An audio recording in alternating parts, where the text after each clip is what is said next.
Assalamualaikum warahmatullahi wabarakatuh. Selamat datang kembali di channel Om Bris Official. Untuk kisah kali ini saya akan membawakan sebuah cerita yang diambil dari karya karsa dari tulisannya Zaki Aisar. Sebuah kisah yang berjudul Rahasia Mbak Marni.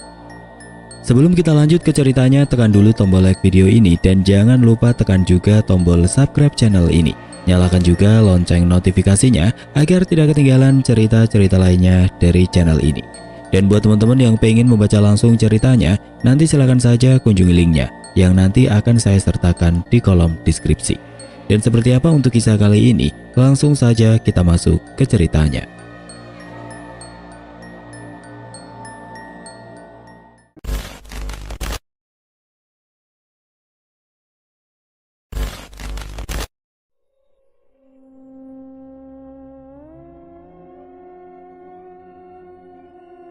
Jawa Timur tahun 2000.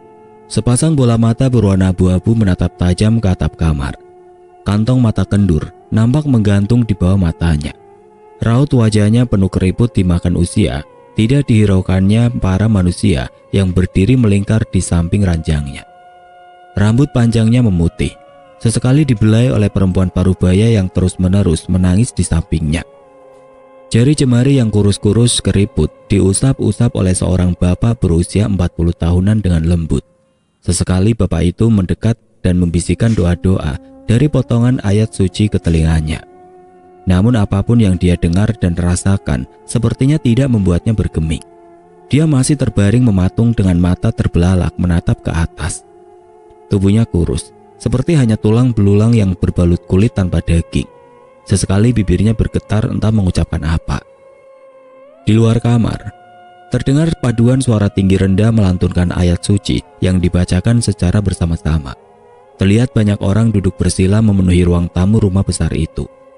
Mereka membacakan surah Yasin bersama-sama.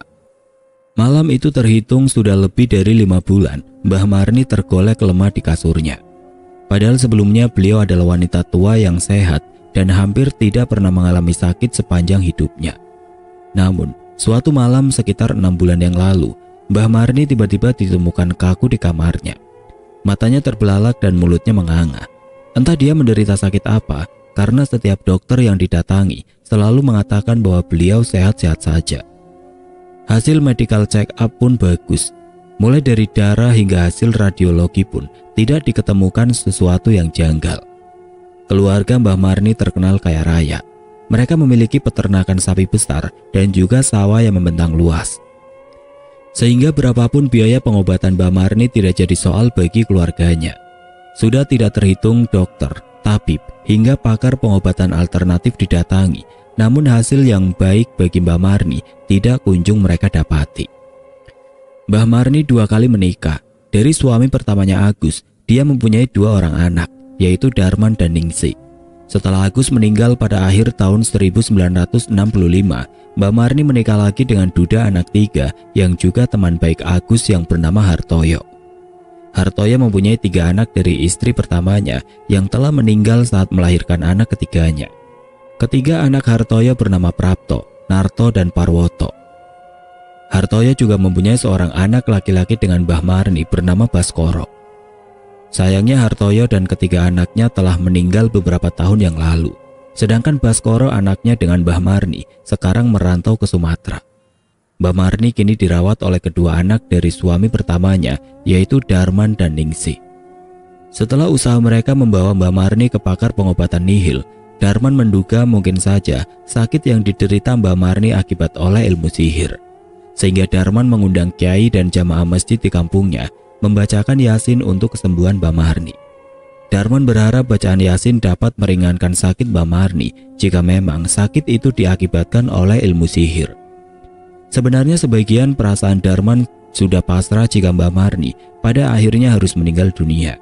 Yang terpenting baginya, si ibu tidak terus-menerus tersiksa dengan penyakit anehnya. Malam itu hari pertama diadakan Yasinan di rumah Mbah Marni. Kata Kiai Sarno, kemungkinan Yasinan akan diadakan selama 7 malam berturut-turut. Meski lantunan ayat suci telah dibacakan, sepertinya tidak berpengaruh banyak kepada wanita tua usia 63 tahun itu. Dia masih terdiam kaku seperti malam-malam sebelumnya. Di Di kamar Mbak Marni terbaring, telah berkumpul keluarga Mbak Marni, mulai dari anak, menantu, dan cucu-cucunya. Ada pula para tetangga yang juga menjadi orang kepercayaan keluarga Mbak Marni turut hadir di kamar itu. "Darman, memang ibumu sebelumnya kenapa? Kok bisa tiba-tiba sakit kayak gini?" tanya Sarino tetangga mereka. Darman diam sejenak. Dia mengusap titik air mata yang membasahi matanya. "Saya sendiri kurang tahu, Pak. Hanya saja saat itu ibu pesan kepada saya, 'Le, dengarkan ibu. Nanti apapun yang terjadi pada ibu, jangan sampai Baskoro pulang ke kampung.' Begitu pesan ibu kepada saya. Seolah beliau tahu akan terjadi sesuatu kepadanya. Dan bodohnya, saat itu saya tidak bertanya lebih lanjut," jawab Darman sambil matanya menatap ibunya yang tergolek di kasur. "Jadi sampai sekarang si Baskoro tidak tahu kalau ibunya kayak gini?" Darman hanya menggeleng pelan, pertanda dia membenarkan ucapan Sarino. "Kok aneh yo? Ono apa ya?" ujar Sarino bertanya-tanya. "Wes, ora usah sok kayak dukun, Pak. Mungkin itu cuma pesan saja dari Mbak Marni yang memang sudah ngerasa bakalan sakit dan tidak mau membuat anaknya khawatir," sahut Misiem, istri Sarino. Suara alunan surah Yasin masih terdengar nyaring. Sudah 2 kali surah Yasin dibacakan malam itu. Memang anjuran dari Kiai Sarno, bacaan Yasin diulang hingga 3 kali tiap malam. Setelah selesai 3 kali membaca, masing-masing orang yang membaca Yasin akan meniup doa ke sebuah gelas yang berisi air. Kemudian air itu nantinya akan diminumkan ke Mbak Marni. Tampak gelas yang berisi air itu kini di hadapan Kiai Sarno yang terpejam sambil duduk bersila, sedangkan mulutnya masih terus melantunkan surah Yasin. "Ibu!" Suara teriakan Ningsi mengejutkan orang-orang yang berkumpul di kamar Mbah Marni. Ningsi terkejut melihat ibunya dengan tiba-tiba duduk dengan mata melotot tajam, menatap ke depan tanpa memperdulikan Ningsi yang berada di sampingnya. "Ibu?" ucap Darman keheranan, disusul oleh ekspresi keterkejutan dan ketakutan dari seluruh orang yang berada di kamar itu. "Ibu, Bagas takut," ucap seorang anak usia 8 tahun kepada Ningsi. Kemudian anak itu beringsut dan membenamkan wajahnya ke tubuh Ningsi. Ayu, anak kedua Darman juga ikut menangis dan langsung digendong oleh Ratna, istri Darman. Sedangkan Angga, anak pertama Darman, ikut membaca Yasin dengan Kiai Sarno di ruang tengah. Mbah Marni tiba-tiba berdiri di atas kasurnya. Pemandangan itu membuat semua orang semakin keheranan dan ketakutan. Pasalnya, Mbah Marni yang sudah 6 bulan terbaring kaku tidak bisa bergerak. Mana mungkin tiba-tiba berdiri tegak layaknya orang yang sehat bugar. Mbah Marni menggunakan daster warna putih, rambutnya putih panjang terurai sepinggang. Sebuah perpaduan yang membuat wanita tua itu semakin terlihat menyeramkan. Lalu Mbah Marni berjongkok di atas kasurnya. Kepalanya menoleh perlahan dan matanya memandang satu persatu orang yang hadir di kamarnya. Tatapan matanya tampak jahat dan mengerikan. Berpadu dengan senyum lebar yang tersungging di bibirnya, membuat siapapun akan meremang jika menatapnya saat ini. Kini kepalanya menggeleng pelan, disusul bibirnya bergetar bersenandung pelan, sebuah langgam berbahasa Jawa kuno. Lampu bohlam bercahaya kuning yang terpasang di langit-langit kamar berkedap-kedip saat Mbah Marni mendendangkan langgam. Kepalanya kini semakin cepat menggeleng ke kanan dan kiri, membuat wanita itu semakin tampak mengerikan. Orang-orang hanya berdiam mematung, tidak bisa berucap sedikit pun. Ketakutan telah membuat mereka membeku dan tidak bisa berbuat apa-apa. Kemudian Mbah Marni melompat turun ke bawah ranjang, menatap sekilas ke orang-orang di sekitarnya, lalu berjalan keluar kamar sambil sesekali berjinjit dan berputar-putar. Kini dia menuju ke ruangan tengah, yaitu tempat di mana para jamaah melantunkan surah Yasin. Paduan suara ayat suci seolah tidak membuatnya berhenti. Dia terus berjalan menuju asal suara lantunan ayat suci. Dia menyibakkan serambu pembatas ruang tengah, lalu dia muncul begitu saja di tengah orang-orang yang sedang berkumpul membacakan Yasin untuknya. Mbah Marni kini telah berdiri di tengah-tengah orang-orang yang sedang berkumpul membacakan surah Yasin itu. Kemudian Mbah Marni mulai menari-nari, berputar-putar dan berlenggak-lenggok layaknya penari gambyong sambil menendangkan langgam dengan keras, seakan dia ingin mengalahkan kerasnya bacaan Yasin. Satu persatu orang yang membaca Yasin mulai terdiam. Mereka ketakutan melihat Mbah Marni yang kini nampak menyeramkan. Tidak lama kemudian suara alunan surah Yasin mulai senyap, hanya tertinggal Kiai Sarno yang masih bertahan membaca Yasin. Mbah Marni tiba-tiba terdiam. Dia tidak lagi menari-nari, dia kini berdiri mematung. Kemudian kepalanya menengok ke arah Kyai Sarno yang duduk di sampingnya sambil membaca surat Yasin. Mbah Marni hanya menolehkan kepalanya ke arah Kyai Sarno, sedangkan badannya masih kaku menghadap ke depan. Matanya tajam menatap Kyai Sarno dan senyum mengerikan tersungging dari bibirnya. Kemudian Mbah Marni tertawa melengking keras sekali, hingga beberapa orang menutup telinganya karena saking takutnya mendengar suara tawa Mbah Marni. Para keluarga yang tadi berkumpul di kamar Mbah Marni hanya menatap terdiam, tidak bisa mencegah dan melakukan apapun kepada Mbah Marni. Pelan-pelan, Mbah Marni merangkak menuju Kyai Sarno. Kyai Sarno masih terus membaca Yasin sambil tetap memejamkan mata. Bacaannya mulai sedikit bergetar, badannya tampak menggigil. Dan ketika Kyai Sarno membuka mata, wajah Mbah Marni telah berada di hadapan matanya dengan senyuman lebar tersungging di bibirnya. Kyai Sarno terkejut bukan kepalang. Dia sampai hampir ambruk ke belakang. "Kyai kampret, umurmu berapa? Berani-beraninya kau melawanku? Kau kira bacaanmu mempan? Orang ngaruh, orang tedas, hatimu penuh ketakutan. Mana mungkin bacaan itu bisa mempengaruhiku?" Ucap Mbah Marni sambil tertawa melengking. "Astagfirullah, astagfirullah," ucap Kyai Sarno pelan dan berulang-ulang sambil menguatkan hatinya agar tidak gentar berhadapan dengan Mbah Marni. "Astagfirullah, astagfirullah, orang ngaruh," ujar Mbah Marni menirukan ucapan Kyai Sarno dengan keras menggunakan nada yang meledek. Kyai Sarno tercekat, keringat dingin mengucur di keningnya. Dia kemudian beringsut ke belakang, menjauh dari wajah Mbah Marni yang sangat dekat di depan matanya. Kemudian Mbah Marni mengambil gelas di hadapan Kyai Sarno. Sesaat dia mengamati gelas berisi air itu, kemudian meminum airnya sampai habis. Lalu, krak, Mbah Marni mengunyah gelas itu tepat di depan wajah Kyai Sarno. Kemudian dia memakan pecahan gelas beling itu tanpa ada luka sedikit pun di bibirnya. Beberapa pecahan beling diludahkan ke depan Kyai Sarno. Sambil Mbah Marni terus merangkak mendekat ke arah Kyai Sarno. Kyai Sarno terus beringsut mundur. Dia ingin bangkit dan melawan, namun aura mengerikan dari Mbah Marni membuat dia tidak mampu bangkit. Sejurus kemudian dari depan rumah besar itu muncullah sesosok kakek tua memakai peci hitam dan baju hitam. Rambutnya tipis memutih, muncul di sela-sela peci hitamnya. Wajah kakek tua itu penuh keriput dengan jenggot dan kumis menghiasi wajahnya. Kakek tua itu segera melesat masuk ke dalam rumah tanpa mengucap salam, seolah dia tahu apa yang telah terjadi di rumah itu. Dia langsung mendekap tubuh Mbah Marni, mengusap wajahnya dengan telapak tangannya, lalu membisikkan sesuatu di telinga Mbah Marni. "Sudah Kanjeng Ratu, kembalikan Sukma Marni. Aku janji akan menyelesaikan masalah ini," ucap kakek itu pelan di telinga Mbah Marni. "Janji, aku nagih janjimu," teriak Mbah Marni yang kini sudah tidak tampak seperti yang biasa dikenal oleh keluarganya. Kakek itu masih meletakkan telapak tangannya di wajah Mbah Marni. Mulutnya bergetar cepat mengucapkan mantra-mantra. Kyai Sarno membantu dengan ikut memegang kaki Mbah Marni sembari mengucap doa.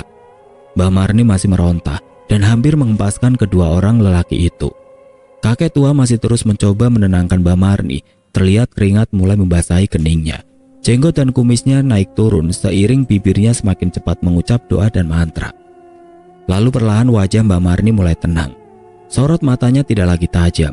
Kemudian Mbah Marni mulai terdiam dan kembali terbaring kaku seperti semula. Mbah Marni mulai tenang dan kembali dibaringkan di kasurnya. Sedangkan Kyai Sarno dan para jamaah masjid terlihat berjalan meninggalkan rumah Mbah Marni.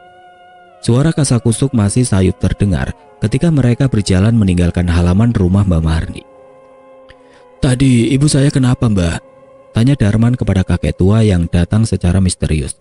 Kakek itu bernama Darmanto, atau orang kampung sering memanggilnya Mbah Manto. Mbah Manto adalah seorang paranormal yang cukup disegani di kampung. Mbah Manto hanya menggeleng pelan, sesekali dia mengelus-ngelus jenggotnya yang memutih. Dia tampak berat mengucapkan kata, matanya beberapa kali menatap wajah Mbah Marni yang kini kembali tampak kaku dengan bola mata yang melotot ke atas. "Gimana ya, Le? Saya belum bisa mengatakan hal ini kepada kalian. Terlalu berat masalah ini. Saya tidak menyangka bakalan berakhir seperti ini, dan apa yang terjadi kepada ibumu itu adalah pilihannya sendiri," jawab Mbah Manto berteka-teki. Darman mencoba menebak-nebak maksud Mbah Manto. Dia ingin mengetahui lebih banyak rahasia yang disembunyikan orang tua itu. Mbah, sebelum ibu terbaring kaku, ibu berpesan kepada saya, apapun yang terjadi pada ibu, Baskoro jangan boleh pulang ke rumah. Itu maksudnya apa ya, Mbah? Tanya Darman mencoba menyelidik. Mbak Manto sedikit terkejut. Tanpa dia sadari bola matanya melebar, seolah dia teringat sesuatu yang penting. Iya, Le. Baskoro itu adalah kuncinya. Saat ini aku hanya bisa berpesan kepadamu. Sebisa mungkin Baskoro jangan sampai pulang ke rumah. Kalau dia sampai pulang ke rumah, apa yang dilakukan ibumu menjadi sia-sia. Ucap Mbak Manto tegas. Darman meradang. Dia makin muak dengan teka-teki yang diucapkan oleh kakek tua itu. Jadi sebenarnya, apa yang terjadi dengan ibuku, Mbah? Kamu masih bisa berteka-teki di saat kami semua di sini setengah mati kebingungan. Apa yang kau mau, Mbah? Bentak Darman tegas. Mbak Manto hanya menggelengkan kepala. Hampir saja mulutnya berucap, tapi lagi-lagi dia teringat pesan Mbah Marni untuk merahasiakan hal ini kepada anak-anaknya. Hari-hari pun berlalu. Mbak Marni masih terbaring kaku. Darman dan Ningsi tiap hari merawat Mbak Marni. Mulai dari memandikan sampai menyuapi makanan ke Mbak Marni agar orang tua itu tetap bertahan hidup. Darman dan Ningsi tiap hari bergantian menjaga ibunya. Kebetulan rumah mereka tidak jauh dari rumah ibunya, sehingga mereka lebih leluasa mengawasi dan menjaga ibunya. Malam itu giliran Ningsi menjaga Mbak Marni. Malam itu tidak seperti biasanya. Tidak terdengar suara hewan malam yang biasanya bernyanyi dan bersaut-sautan meramaikan malam. Malam itu terasa sangat sunyi. Seolah semua makhluk bernyawa memilih bersembunyi di pembaringannya. Kabut tipis menyelimuti malam yang sunyi itu. Bulan menggantung menyinari malam dengan cahayanya yang temaram. Udara dingin terasa sangat menusuk tulang. Sesekali angin lembut menerpa rumpun bambu dan menimbulkan suara ringkikan yang memecah keheningan malam. Malam itu Ningsi di rumah Mbak Marni ditemani Bagas anaknya. Karena Gianto suami Ningsi sedang dinas malam. Gianto adalah seorang polisi yang berdinas di kota yang berjarak 16 km dari kampungnya. Rumah Mbak Marni sangat sepi. Sebelum sakit, Mbak Marni hanya tinggal sendiri di rumah itu dan sesekali anaknya menginap untuk menemaninya. Dan semenjak Mbak Marni sakit, sebenarnya sudah berkali-kali Darman dan Ningsi mencari pembantu untuk merawat dan menemani Mbak Marni. Namun tidak ada yang mampu bertahan. Tidak sampai seminggu para pembantu itu kabur, bahkan ada yang cuma semalam sudah kabur. Rata-rata para pembantu itu mengaku sering mendengar Mbak Marni bernyanyi sebuah kidung yang menyayat hati di tengah malam, sambil menyisir rambutnya di depan cermin tua di kamarnya. Yang paling seram adalah cerita salah satu pembantu yang bernama Yuni. Dia hanya bertahan 3 hari di rumah Mbak Marni. Suatu malam saat Yuni tidur di kamarnya, tiba-tiba dia mengalami ketindihan. Tubuhnya kaku, tidak bisa bergerak, mulutnya seperti terkunci. Jangankan membaca ayat suci, berteriak pun dia tidak bisa. Dalam keadaan seperti itu, sayup-sayup terdengar dari telinganya. Suara kidung dinyanyikan dengan suara parau oleh Mbak Marni. Pelan-pelan suara kidung itu terasa semakin keras dan semakin mendekat. Tidak lama kemudian pintu kamarnya seperti terbuka paksa. Mata Yuni seperti dipaksa untuk menatap ke arah pintu. Dengan tubuhnya yang masih terasa kaku tidak bisa digerakkan. Muncullah dari pintu yang terbuka Mbak Marni dengan rupa yang menyeramkan. Rambut putihnya terurai panjang, matanya menatap tanpa bola hitam.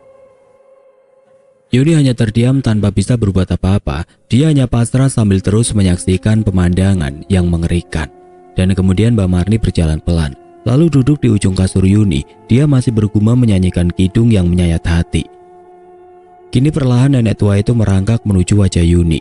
Yuni terbelalak namun tidak bisa bergerak. Bahkan sekedar menutup mata pun dia tidak bisa. Lalu tanpa aba-aba muncullah seraut wajah menyeramkan tepat berada di atas muka Yuni, dibarengi tawa melengking mengerikan. Barulah setelah itu Yuni bisa berteriak keras dan menggerakkan tubuhnya. Lalu raut wajah mengerikan itu hilang dari pandangannya. Cerita-cerita dari para pembantu itu pun tidak serta-merta dipercaya oleh Darman dan Ningsi. Namun setelah kejadian yasinan beberapa saat lalu, mereka kini mulai menduga ada sesuatu hal aneh dan di luar nalar yang terjadi kepada Mbah Marni. Seperti biasa, malam itu Ningsi mempersiapkan makan dan membersihkan tubuh Mbah Marni. Nenek tua itu layaknya patung kayu karena terlihat sangat kaku ketika Ningsi mengusap tubuhnya dengan handuk hangat. Bagas bermain sendiri di ruang tengah. Dia asik bermain mobil-mobilan. Kemudian Bagas mendorong mobilnya ke depan. Mobil-mobilan kecil itu berhenti setelah membentur sesuatu. Masih dalam keadaan jongkok, Bagas menatap mobilnya yang berhenti berjalan. Dia melihat sesosok kaki yang berbalut kain jarik menghalangi mobil-mobilannya untuk melaju. Kaki itu tidak memakai alas. Warna kulitnya pun putih pucat kebiruan, seolah tidak ada darah mengalir di kulitnya. Pelan-pelan Bagas mengarahkan pandangan ke atas. Dia sangat ingin tahu siapakah pemilik kaki pucat yang berdiri di depannya. Kini nampak di depan matanya sesosok wanita berkebaya hijau tua dengan rambut yang disanggul. Seluruh matanya putih dan dia tersenyum lebar hingga senyumannya hampir sampai ke telinga. Lidahnya seperti lidah ular yang menjulur-julur. Dia memiringkan kepalanya sambil lidahnya masih terjulur-julur. "Ayo, mau kemana kamu, Le? Kamu mau nggak ikut Bude?" Ucapnya sambil menatap mata Bagas dengan kepalanya masih miring ke kiri. Bagas tercekat, dia sangat panik. Dia merasakan tenggorokannya seperti tersumpal sesuatu. Dia mencoba berteriak, tapi tidak bisa mengeluarkan suara. Keringat membasahi tubuh dan keningnya. "Ayo Le, ikut Bude, tidak usah takut. Dijamin enak kalau sama Bude. Ayo Le, ayo Le." Ucap wanita menyeramkan itu disertai tawa mengikik pelan. "Ayo Le, ayo Le." Ucapnya terus-menerus sambil merangkak mendekati Bagas yang terduduk ketakutan. Bagas makin ketakutan. Dia beringsut mundur, lalu dia menutup mata dengan kedua telapak tangannya. Nafasnya tersegal-segal. Keringat membasahi tubuhnya. Dia pun menangis, namun lagi-lagi tangisannya seolah tidak bersuara. Bahkan ketika dia memaksa untuk bersuara, tangisan itu tetap tidak mengeluarkan suara. Sesaat dia tidak mendengar lagi suara wanita itu. Dia mencoba mengintip dengan membuka sedikit telapak tangannya yang menutupi mata. Terlihat tangannya bergetar, seiring dengan nafasnya yang semakin memburu. Pelan-pelan dia membuka telapak tangannya sambil diikuti dengan membuka mata. Dia tidak bisa melihat apa-apa di depan matanya. Bagas sedikit lega. Dia mulai mengatur nafasnya. Lalu, "Ayo Le," ucap wanita itu lagi. Dan kini si wanita menyeramkan itu berdiri di belakang Bagas. Dia menjulurkan kepalanya ke depan Bagas dari posisi belakang, sehingga kepala itu terlihat terbalik di hadapan Bagas. Bagas berteriak keras. Akhirnya teriakan Bagas memunculkan suara. "Ibu!" teriak Bagas keras. Mendengar hal itu, ibunya langsung lari tergopoh menuju ke arah Bagas. "Kenapa Le?" ucap ibunya terenyak. Bagas tidak menjawab dan hanya terlihat menangis di ruangan tengah rumah neneknya. Tanpa bertanya lagi, ibunya langsung memeluk Bagas yang masih nampak ketakutan. Ningsi berkali-kali mengusap-usap punggung Bagas dan mencoba menenangkannya. Nampak raut wajah Ningsi menggambarkan kekhawatiran. Sedangkan Bagas membenamkan wajah ke tubuh ibunya sambil terus-menerus menangis terisak. Sore itu Ningsi bertamu ke rumah kakaknya Darman. Ningsi mulai gusar dengan banyaknya kejadian aneh yang terjadi kepada ibunya.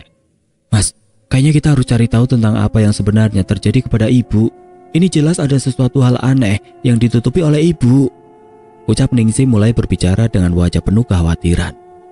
"Lah kamu tahu sendiri, Mbah Manto yang tahu masalah ini juga tidak mau bercerita. Terus kita harus bagaimana?" Ningsi tampak berpikir keras. Dia memutar bola matanya ke atas, mencari sebuah ide. "Apa kita suruh Baskoro pulang saja, Mas? Biar kita tahu apa yang akan terjadi jika Baskoro pulang. Siapa tahu ibu langsung sembuh," ucap Ningsi memberi solusi. "Tapi ntar kalau malah terjadi sesuatu yang buruk menimpa Baskoro, gimana?" "Tapi ini kewajiban kita ngasih tahu Baskoro, Mas. Bagaimanapun dia anak ibu juga. Masa ibunya sakit keras kita cuma diam saja?" "Atau gini saja Ningsi, kita ancam Mbah Manto. Kalau dia tidak mau bicara, kita akan menelpon Baskoro untuk pulang. Gimana?" ujar Darman menawarkan solusi. "Alah Mas, kok aneh? Emang Mbah Manto itu siapa? Dia bukan keluarga kita. Ya masa kita mau ngancam kayak gitu? Kalau dibalikin sama dia gimana? Ntar dia bilang gini, ya itu urusanmu. Kalau cilaka itu keluargamu sendiri, gitu gimana?" Darman memegang dagunya sesaat. Dia mendengar kata-kata Ningsi, kemudian dia mengangguk pelan.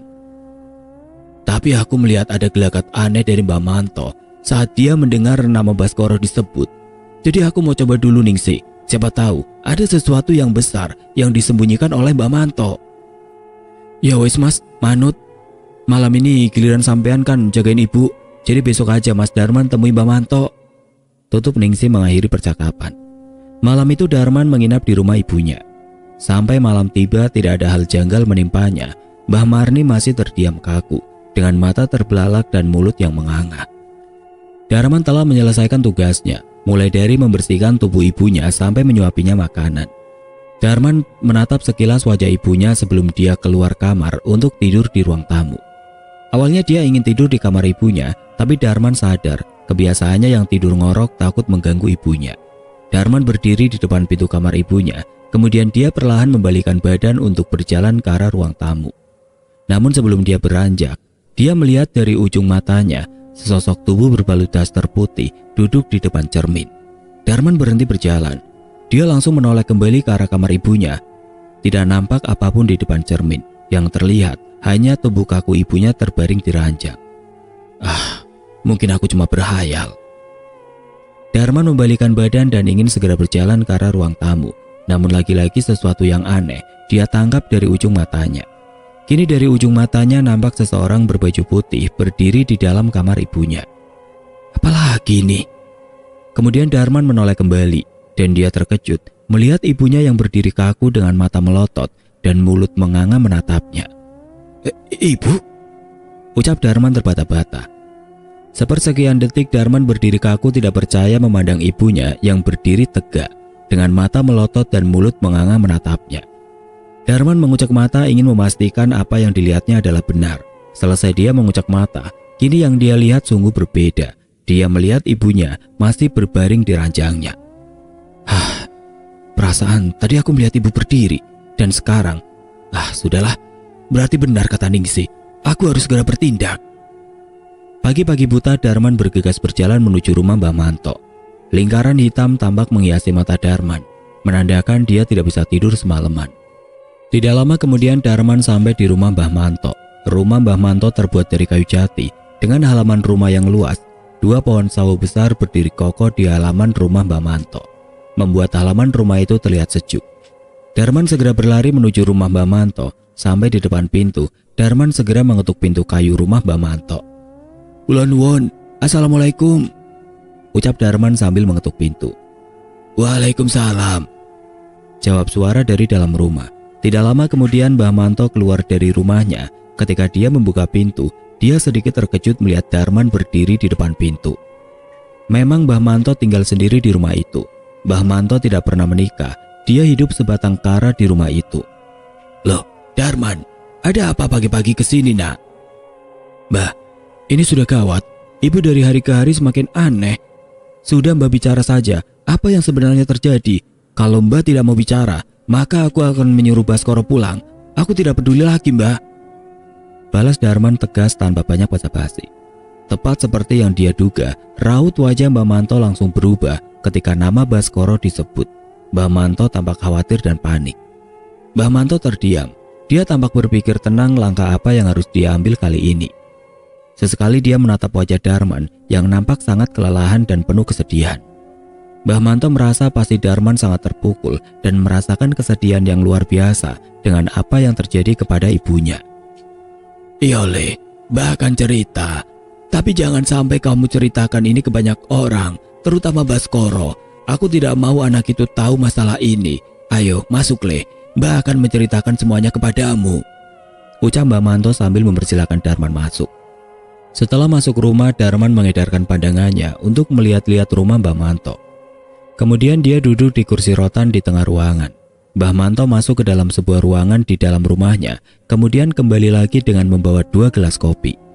Setelah menghidangkan kopi itu, Mbah Manto menyulut sebatang rokok dan kemudian membuka percakapan. Jadi, kisah ini dimulai pada tahun 1960 nak. Ketika aku, Agus bapakmu dan Hartoyo, bapak tirimu, bertemu dengan ibumu. Ibumu dulu adalah seorang gadis sangat cantik. Dia seorang penari gambyong terkenal di daerah Madiun dan sekitarnya, ucap Mbah Manto membuka cerita. Jawa Timur 1960. Agus, Darmanto, dan Hartoyo adalah 3 pemuda yang berteman baik. Mereka sering menghabiskan waktu bersama. Mereka saling kenal karena mereka bertiga tergabung ke dalam sebuah partai politik yang berlambang palu dan arit yang sangat terkenal kala itu. Suatu kali setelah pertemuan di sebuah kota di Jawa Timur, Hartoyo mengajak kedua temannya untuk berjalan-jalan mengelilingi kota itu. "Enak kan kota ini, gak kayak di kampung kita yang sepi itu," ucap Hartoyo kepada kedua temannya. "Iya, tapi tetap bagaimanapun paling nyaman buat tinggal ya kampung kita sendiri. Kota ini terlalu ramai, kurang nyaman kalau untuk tinggal," balas Agus. "Jul, Dus, lihat itu, kayaknya ada pertunjukan," ucap Darmanto kepada kedua temannya dengan nama julukan yang memang biasa dia ucapkan. "Kayaknya Gambyong itu, Plan. Biasanya kalau Gambyong itu yang nari cantik-cantik," balas Hartoyo. Ketiga remaja itu segera berjalan ke arah pertunjukan Gambyong itu. Tari Gambyong adalah tarian khas Jawa yang biasa dilakukan untuk menyambut tamu. Karena memang saat itu kebetulan banyak petinggi partai berkumpul sehingga banyak pertunjukan untuk menghibur para petinggi partai. Mata ketiga remaja itu seolah tertuju kepada satu gadis yang teramat cantik. Matanya memancarkan aura anggun yang dapat membius lelaki manapun. Cara dia menari seolah membawa penontonnya untuk tidak berkedip dan terus memandangnya tanpa henti. Perpaduan lekuk tubuh yang indah dengan wajahnya yang rupawan membuat ketiga pemuda itu tidak henti-hentinya berdecak kagum. Tahu dia diperhatikan dengan seksama oleh mata-mata pemuda yang terpesona, si gadis penari dengan genit memberikan kedipan mata yang membuat para pemuda itu makin meleleh hatinya. "Edan tenan, kok ada ya gadis secantik itu?" ucap Darmanto heran. "Iya, beruntung banget laki-laki yang bisa dapetin dia." "Laki-laki itu adalah aku, Dus," ucap Hartoyo penuh percaya diri. "Gak mungkin, Jul, ora pantas blas." "Aku rela gadein tanah mbahku untuk bisa nikahin dia, Cok," ucap Darmanto menyela. Kemudian Hartoyo merangkul kedua temannya, lalu dengan mata yang masih menatap gadis penari itu, Hartono berkata, "Wedus, Topleng, dengarkan aku. Mulai hari ini kita bersaing untuk dapetin dia. Kita bersaing secara sehat. Kita orang terpelajar dan kader partai besar. Jadi malulah kalau berantem demi seorang gadis. Gimana? Setuju ora?" ucap Hartoyo menawarkan tantangan kepada kedua sahabatnya. "Setuju, Jul. Lawan aku enteng kalau cuma kalian berdua." "Aku jelas gak mau kalah sama kalian. Wedus sama Panjul bagiku enteng," gumam Darmanto dalam hati. Dia hanya menganggukkan kepala pertanda menyetujui tantangan Hartoyo alias Panjul. Mereka bertiga saling menepuk tangan tanda mereka telah setuju dengan tantangan yang dibuat oleh Hartoyo. Hari demi hari berganti. Mereka bertiga saling bersaing mendekati si penari yang bernama Sumarni. Marni tinggal tidak jauh dari kampung mereka, sehingga mereka bisa dengan mudah mendekati Marni. Segala cara dan jurus maut mereka kerahkan untuk dapat menaklukkan hati Marni. Semakin lama mereka semakin keras bersaing mendapatkan gadis cantik itu, dan tanpa sadar dalam hati mereka kini muncul bibit kebencian, sehingga persahabatan mereka mulai merenggang.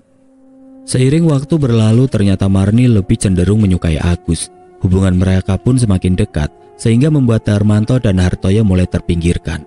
Melihat tidak ada peluang lagi, Darmanto pun mundur teratur dan lebih memilih merajut pertemanan lagi dengan Agus yang sempat merenggang. Sedangkan Hartoyo masih keras kepala. Hingga pucuknya, Marni menolak dengan tegas Hartoyo di depan Agus dan Darmanto. Ucapan Marni membuat Hartoyo sakit hati. Dan tidak lama kemudian Hartoyo menghilang entah kemana. Setahun berlalu, Agus akhirnya menikahi Marni. Agus juga mendengar kabar bahwa Hartoyo sudah menikah dengan seorang gadis anak di daerah Jawa Tengah. Sedangkan Darmanto memilih hidup sendiri.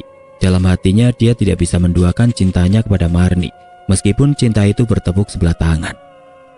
Agus dan Darmanto masih aktif di partai itu. Sedangkan Hartoyo semenjak menghilang, dia tidak lagi nampak di setiap acara partai. Tahun 1965 akan dikenang sebagai tahun yang kelam. Bukan hanya bagi Indonesia, tapi juga bagi Agus, Darmanto, dan Marni. Pasca meletusnya peristiwa G30S, semua orang yang terlibat dan tergabung dalam partai yang kini terlarang itu dicari dan ditangkapi oleh pemerintah. Tiap malam satu persatu desa didatangi sekelompok tentara bersenjata lengkap dengan menggunakan truk-truk besar. Banyak yang tidak kembali setelah ditangkap. Bahkan ada yang tidak diketahui rimbanya.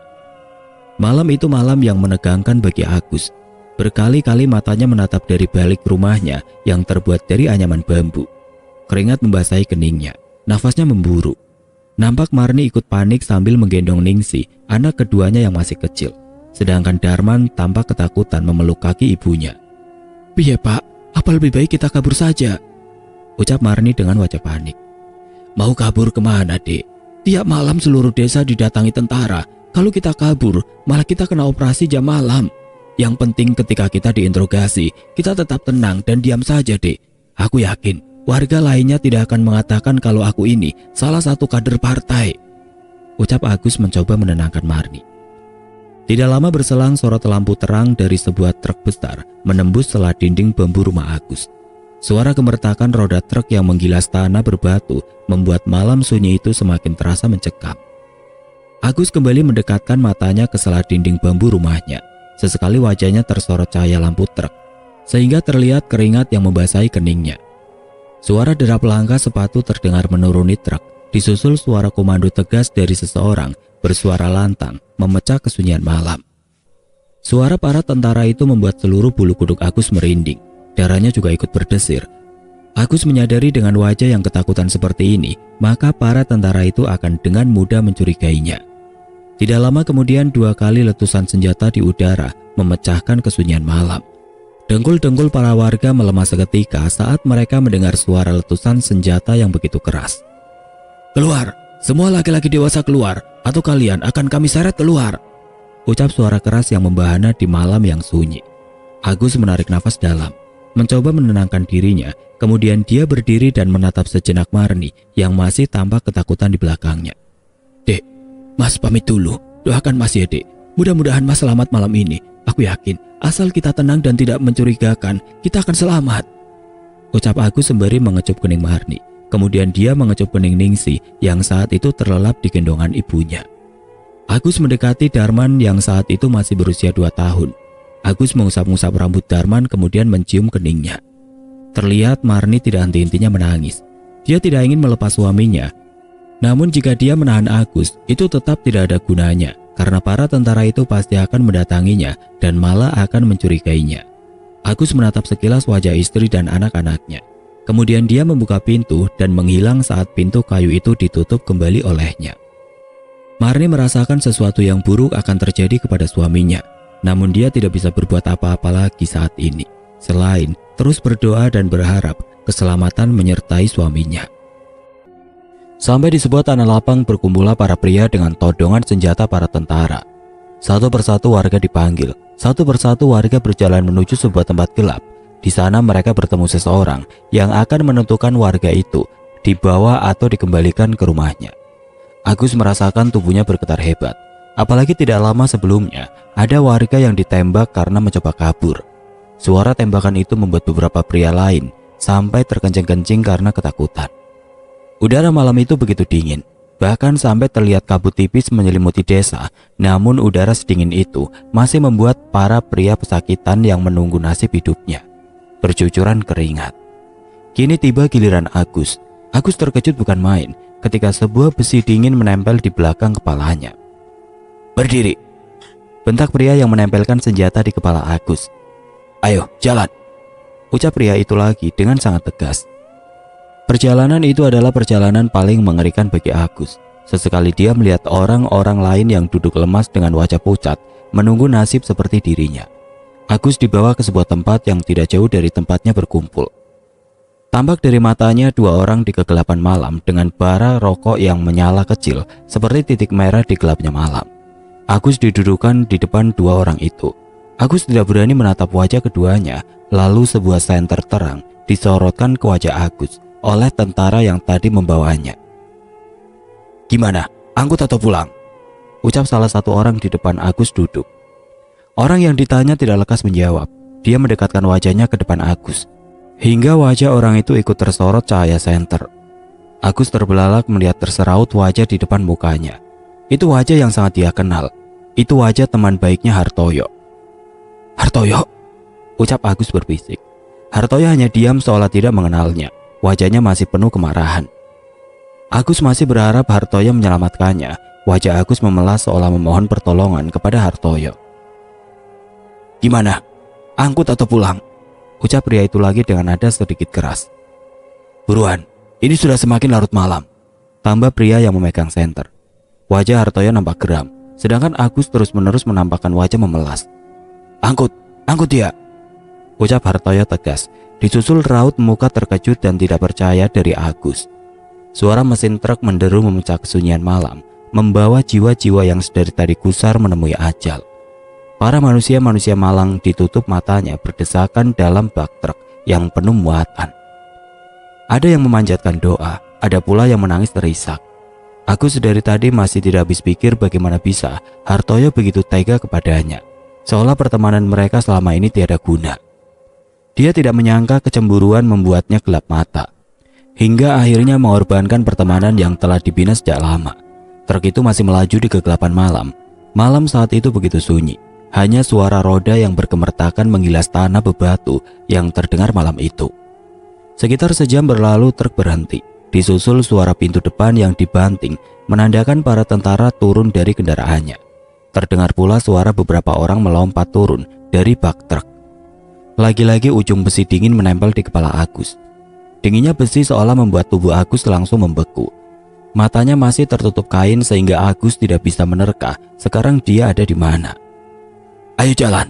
Sebuah bentakan keras membuat jantungnya seperti mau lepas. Agus merasakan seperti berjalan di sebuah hutan, karena dia merasakan beberapa kali kakinya menginjak ranting pohon kering. Hanya suara derap langkah kaki yang diiringi suara nyanyian hewan malam yang mampu dia dengar. Tidak lama kemudian mereka berhenti berjalan. Mereka masih tidak tahu ada di mana. Angin berembus lembut, terasa amat dingin menerpa tubuh. Angin itu juga membawa bau yang teramat busuk masuk ke indera penciuman mereka. Ini bau bangkai, gumam Agus. Agus juga mendengar beberapa orang muntah-muntah ketika bau busuk itu menyeruak masuk ke hidung-hidung mereka. Sebuah cahaya silau langsung menerjang. Ketika penutup mata mereka dibuka, cahaya terang dari sebuah senter besar yang seolah sengaja disorotkan ke mata-mata mereka, di saat mata mereka belum siap menerima cahaya. Ketika mata mereka mulai beradaptasi, tampak lubang mengangat tepat di depan mereka berdiri, seolah seperti mulut yang teramat besar siap menelan mereka. Tubuh-tubuh kaku membiru dan bengkak tampak berserakan di dalam lubang itu. Itulah sumber bau menyengat yang mengganggu indera penciuman mereka. Satu persatu para manusia malang itu disuruh duduk berjongkok di depan mulut lubang besar. Agus merasakan bahwa ini akhir dari hidupnya. Mulutnya masih merapal doa, namun bacaannya berantakan, sejalan dengan hatinya yang penuh ketakutan. Matanya melihat beberapa orang menenteng parang, berjalan mendekat, tanpa aba-aba orang itu menebas secara membabi buta. Melihat hal itu Agus ketakutan. Beberapa detik yang lalu dia sudah siap mati, namun setelah melihat beberapa orang dibantai, dia kehilangan nyali. Dia berharap ditembak saja agar tidak merasakan sakitnya tebasan parang. Suara teriakan kesakitan membahana di malam itu, berpadu dengan suara senjata tajam yang merobek daging. Kini hanya tinggal beberapa orang yang masih terduduk, sedangkan yang lain sudah mulai meregang nyawa, bersimbah darah, masuk ke dalam lubang. Suara nafas-nafas terakhir terdengar dari dalam lubang, menandakan jiwa-jiwa mulai meninggalkan badan. Hal itu menjadi pemandangan yang mengerikan bagi yang masih bertahan. Mereka yakin giliran mereka akan datang. Sudah tidak ada harapan untuk selamat saat ini. Yang mereka harapkan kini hanya kematian yang cepat tanpa rasa sakit yang menyiksa. Sosok pria tinggi besar berjalan mendekati Agus. Tangan kanannya memegang erat sebilah parang. Gus, kamu ingat aku? Agus tampak terkejut dan dia langsung mengenali suara pria itu. Hartoyo, sialan kamu. Kenapa kamu tega melakukan ini? Hartoyo terdiam. Dia mendekatkan wajahnya sangat dekat di hadapan Agus. Dua hal yang aku rela melakukan apapun untuk mendapatkannya. Pertama, harta, dan kedua, cinta. Aku sangat mencintai Marni, dan aku akan melakukan apapun untuk merebutnya dari genggamanmu. Agus terhenyak mendengar ucapan Hartoyo. Ingin sekali Agus memberikan pukulan di wajahnya, namun saat ini mau tidak mau, dia hanya bisa menahan amarahnya. Sialan kau tidak punya harga diri. Harga diri? Buat apa mempertahankan harga diri kalau ujung-ujung yang mati? Tidak ada yang mengenang harga dirimu, dan orang-orang akan segera melupakanmu setelah kau mati. Belum sempat Agus berkata-kata lagi, Hartoyo langsung menjambak rambut Agus dan menggorok lehernya. Darah pun bermuncratan ke segala arah, lalu dihempaskannya tubuh Agus ke dalam lubang. Agus meregang nyawa, matanya melotot menatap ke atas seiring dengan jiwanya yang perlahan meninggalkan badan. Agus pun tewas malam itu bersama banyak orang lainnya. Hutan dan keheningan malam menjadi saksi kematian mereka. Di rumah berdinding kayu, Marni tampak gusar. Beberapa kali matanya menatap keluar, namun tidak dia dapati orang yang dia nantikan. Kemudian pintu rumahnya diketuk. Sesaat Marni masih ragu untuk membuka pintu. Sebagian hatinya berharap Aguslah yang mengetuk pintu. Namun sisi lain hatinya juga nampak ragu. Namun akhirnya dia mendekat ke arah pintu dan membuka pintu kayu itu. Matanya terbelalak ketika melihat seorang pria bersenjatakan parang dengan wajah bersimbah darah berdiri di balik pintu. Matanya menatap tajam wajah Marni. Wajahnya penuh darah, entah itu darah siapa, tapi yang pasti tidak mungkin manusia dapat bertahan dengan darah yang begitu banyak memenuhi badan. Orang itu hanya terdiam, seolah tidak memperdulikan wajah ketakutan Marni. Tanpa berucap, orang itu langsung masuk dan duduk di kursi rumah Marni. Dia menancapkan parangnya ke meja kayu di depannya, lalu menyulut sebatang rokok. Tangan yang berlumuran darah membuat kertas rokoknya berwarna merah. Maksudnya apa? Kenapa kau tiba-tiba datang, Hartoyo? Ucap Marni bergetar. Hartoyo masih tidak menjawab. Dia masih asik menikmati rokoknya.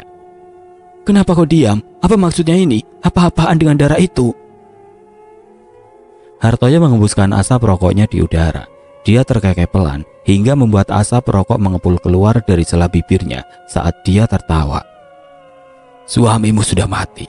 Darah yang kau lihat di tubuhku ini adalah darah suamimu dan orang kampung ini. Besok bisa saja akan bertambah dengan darah orang tuamu, kecuali kamu mau menikah denganku. Marni hanya terdiam, tidak bisa berkata-kata. Dia menangis pilu. Dia tidak menyangka suaminya mati dengan tragis. Dia lebih tidak percaya lagi Hartoyo lah yang menghabisi suaminya. Hartoyo masih terus terkekeh sambil menikmati rokoknya tanpa memperdulikan tangisan Marni yang menyayat hati. Marni pun geram. Sambil menangis dia berteriak dan berlari mencoba mencabut parang yang menancap di meja. Namun Hartoyo lebih cekatan. Dia menggenggam tangan Marni sehingga Marni tidak bisa mencabut parang. Lalu Hartoyo mendekatinya, mencekik lehernya dan mendorong tubuhnya hingga tubuhnya menempel di tembok bambu. Kini keduanya bertatapan mata. Jarak kedua wajah mereka sangat dekat. Kau masih sangat cantik seperti dulu, Marni.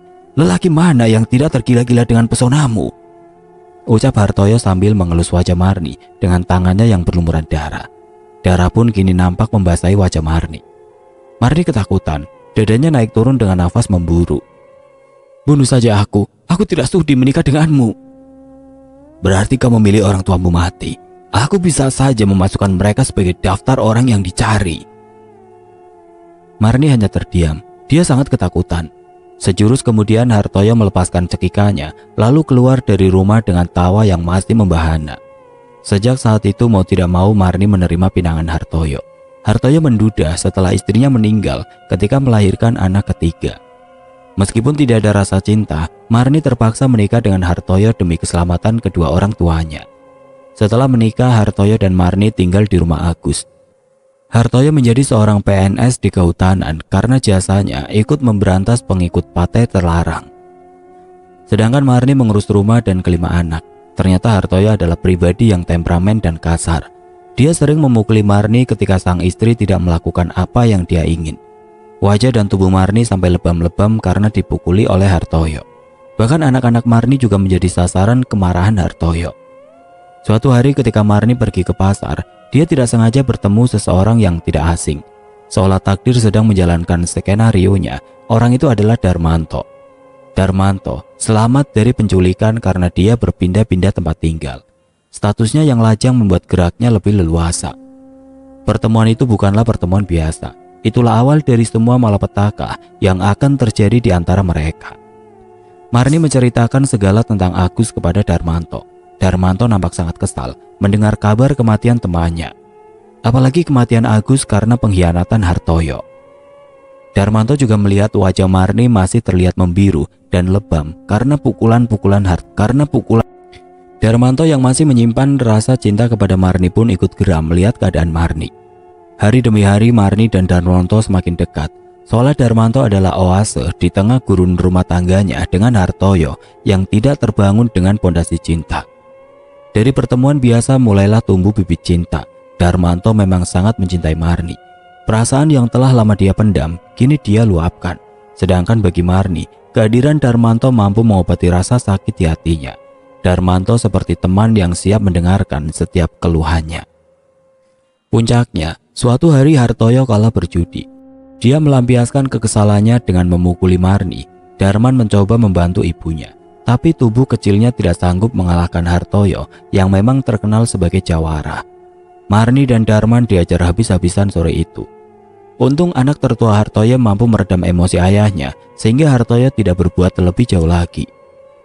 Malam itu Marni diliputi kesedihan dan kemarahan. Dia sudah tidak tahan lagi dengan perangai suaminya. Marni pun merencanakan untuk menghabisi Hartoyo.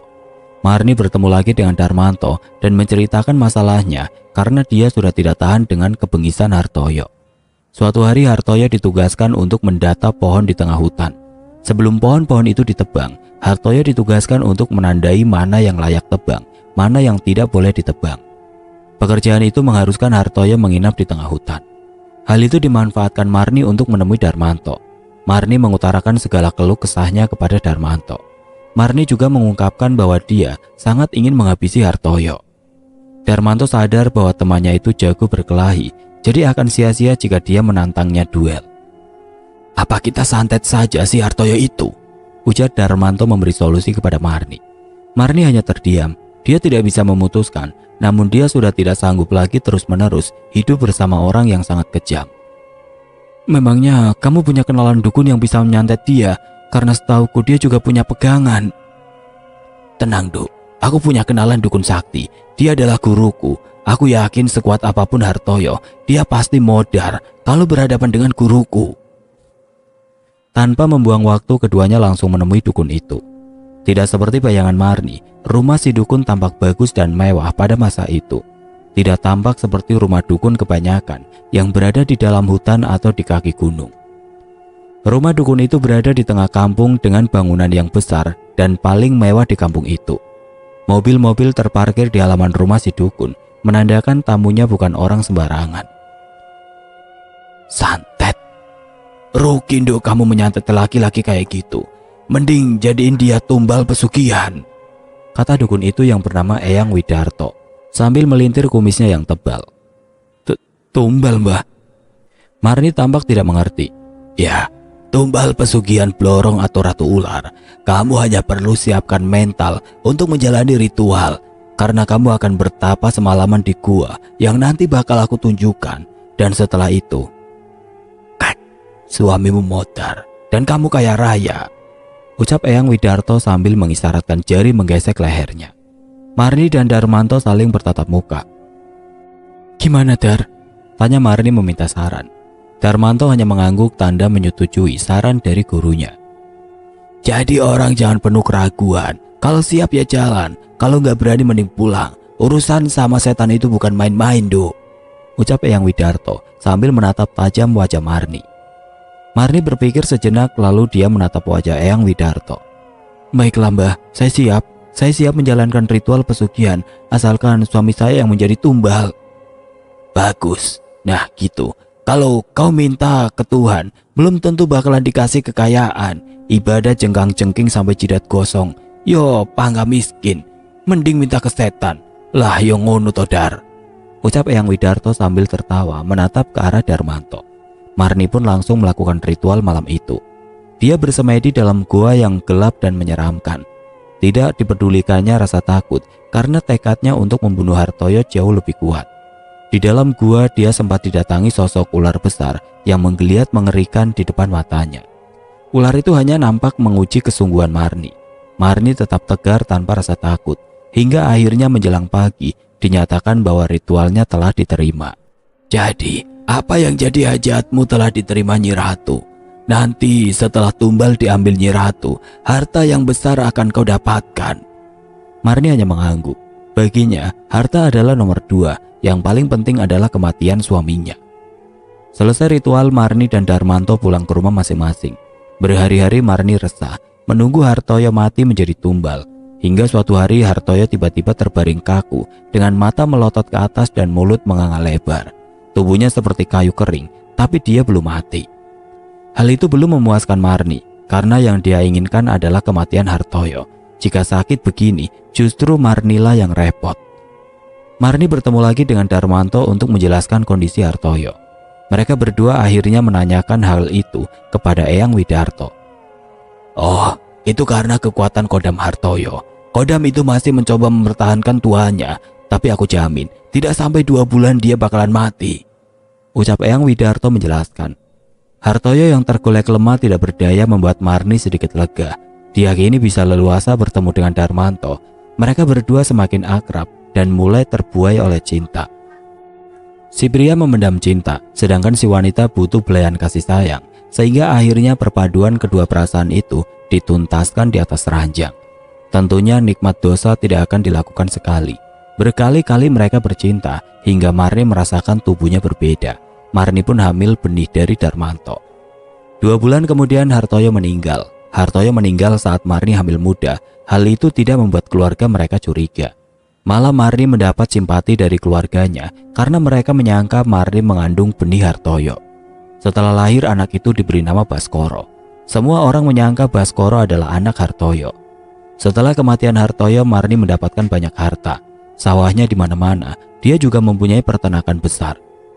Namun tumbal tidak berakhir di Hartoyo. Kemudian satu persatu anak Hartoyo juga meninggal menjadi tumbal. Darmanto yang awalnya ingin menikahi Marni pun urung menikahi Marni karena dia takut menjadi tumbal selanjutnya. Ketika anak ketiga Hartoyo diambil menjadi tumbal, Marni merasa menyesal. Dia ingin memutus perjanjiannya dengan si Ratu Ular, namun semua hal yang dia lakukan sia-sia. Satu persatu tumbal pun terus diambil, mulai dari pekerja hingga sanak saudara yang ikut memakan hasil pesugihan itu. Beberapa tahun kemudian Marni mengajak Darmanto menemui gurunya lagi untuk memutus perjanjian yang menjerat Marni. Sudah aku bilang, perjanjian ini tidak bisa dibatalkan, ucap Eyang Widarto tegas.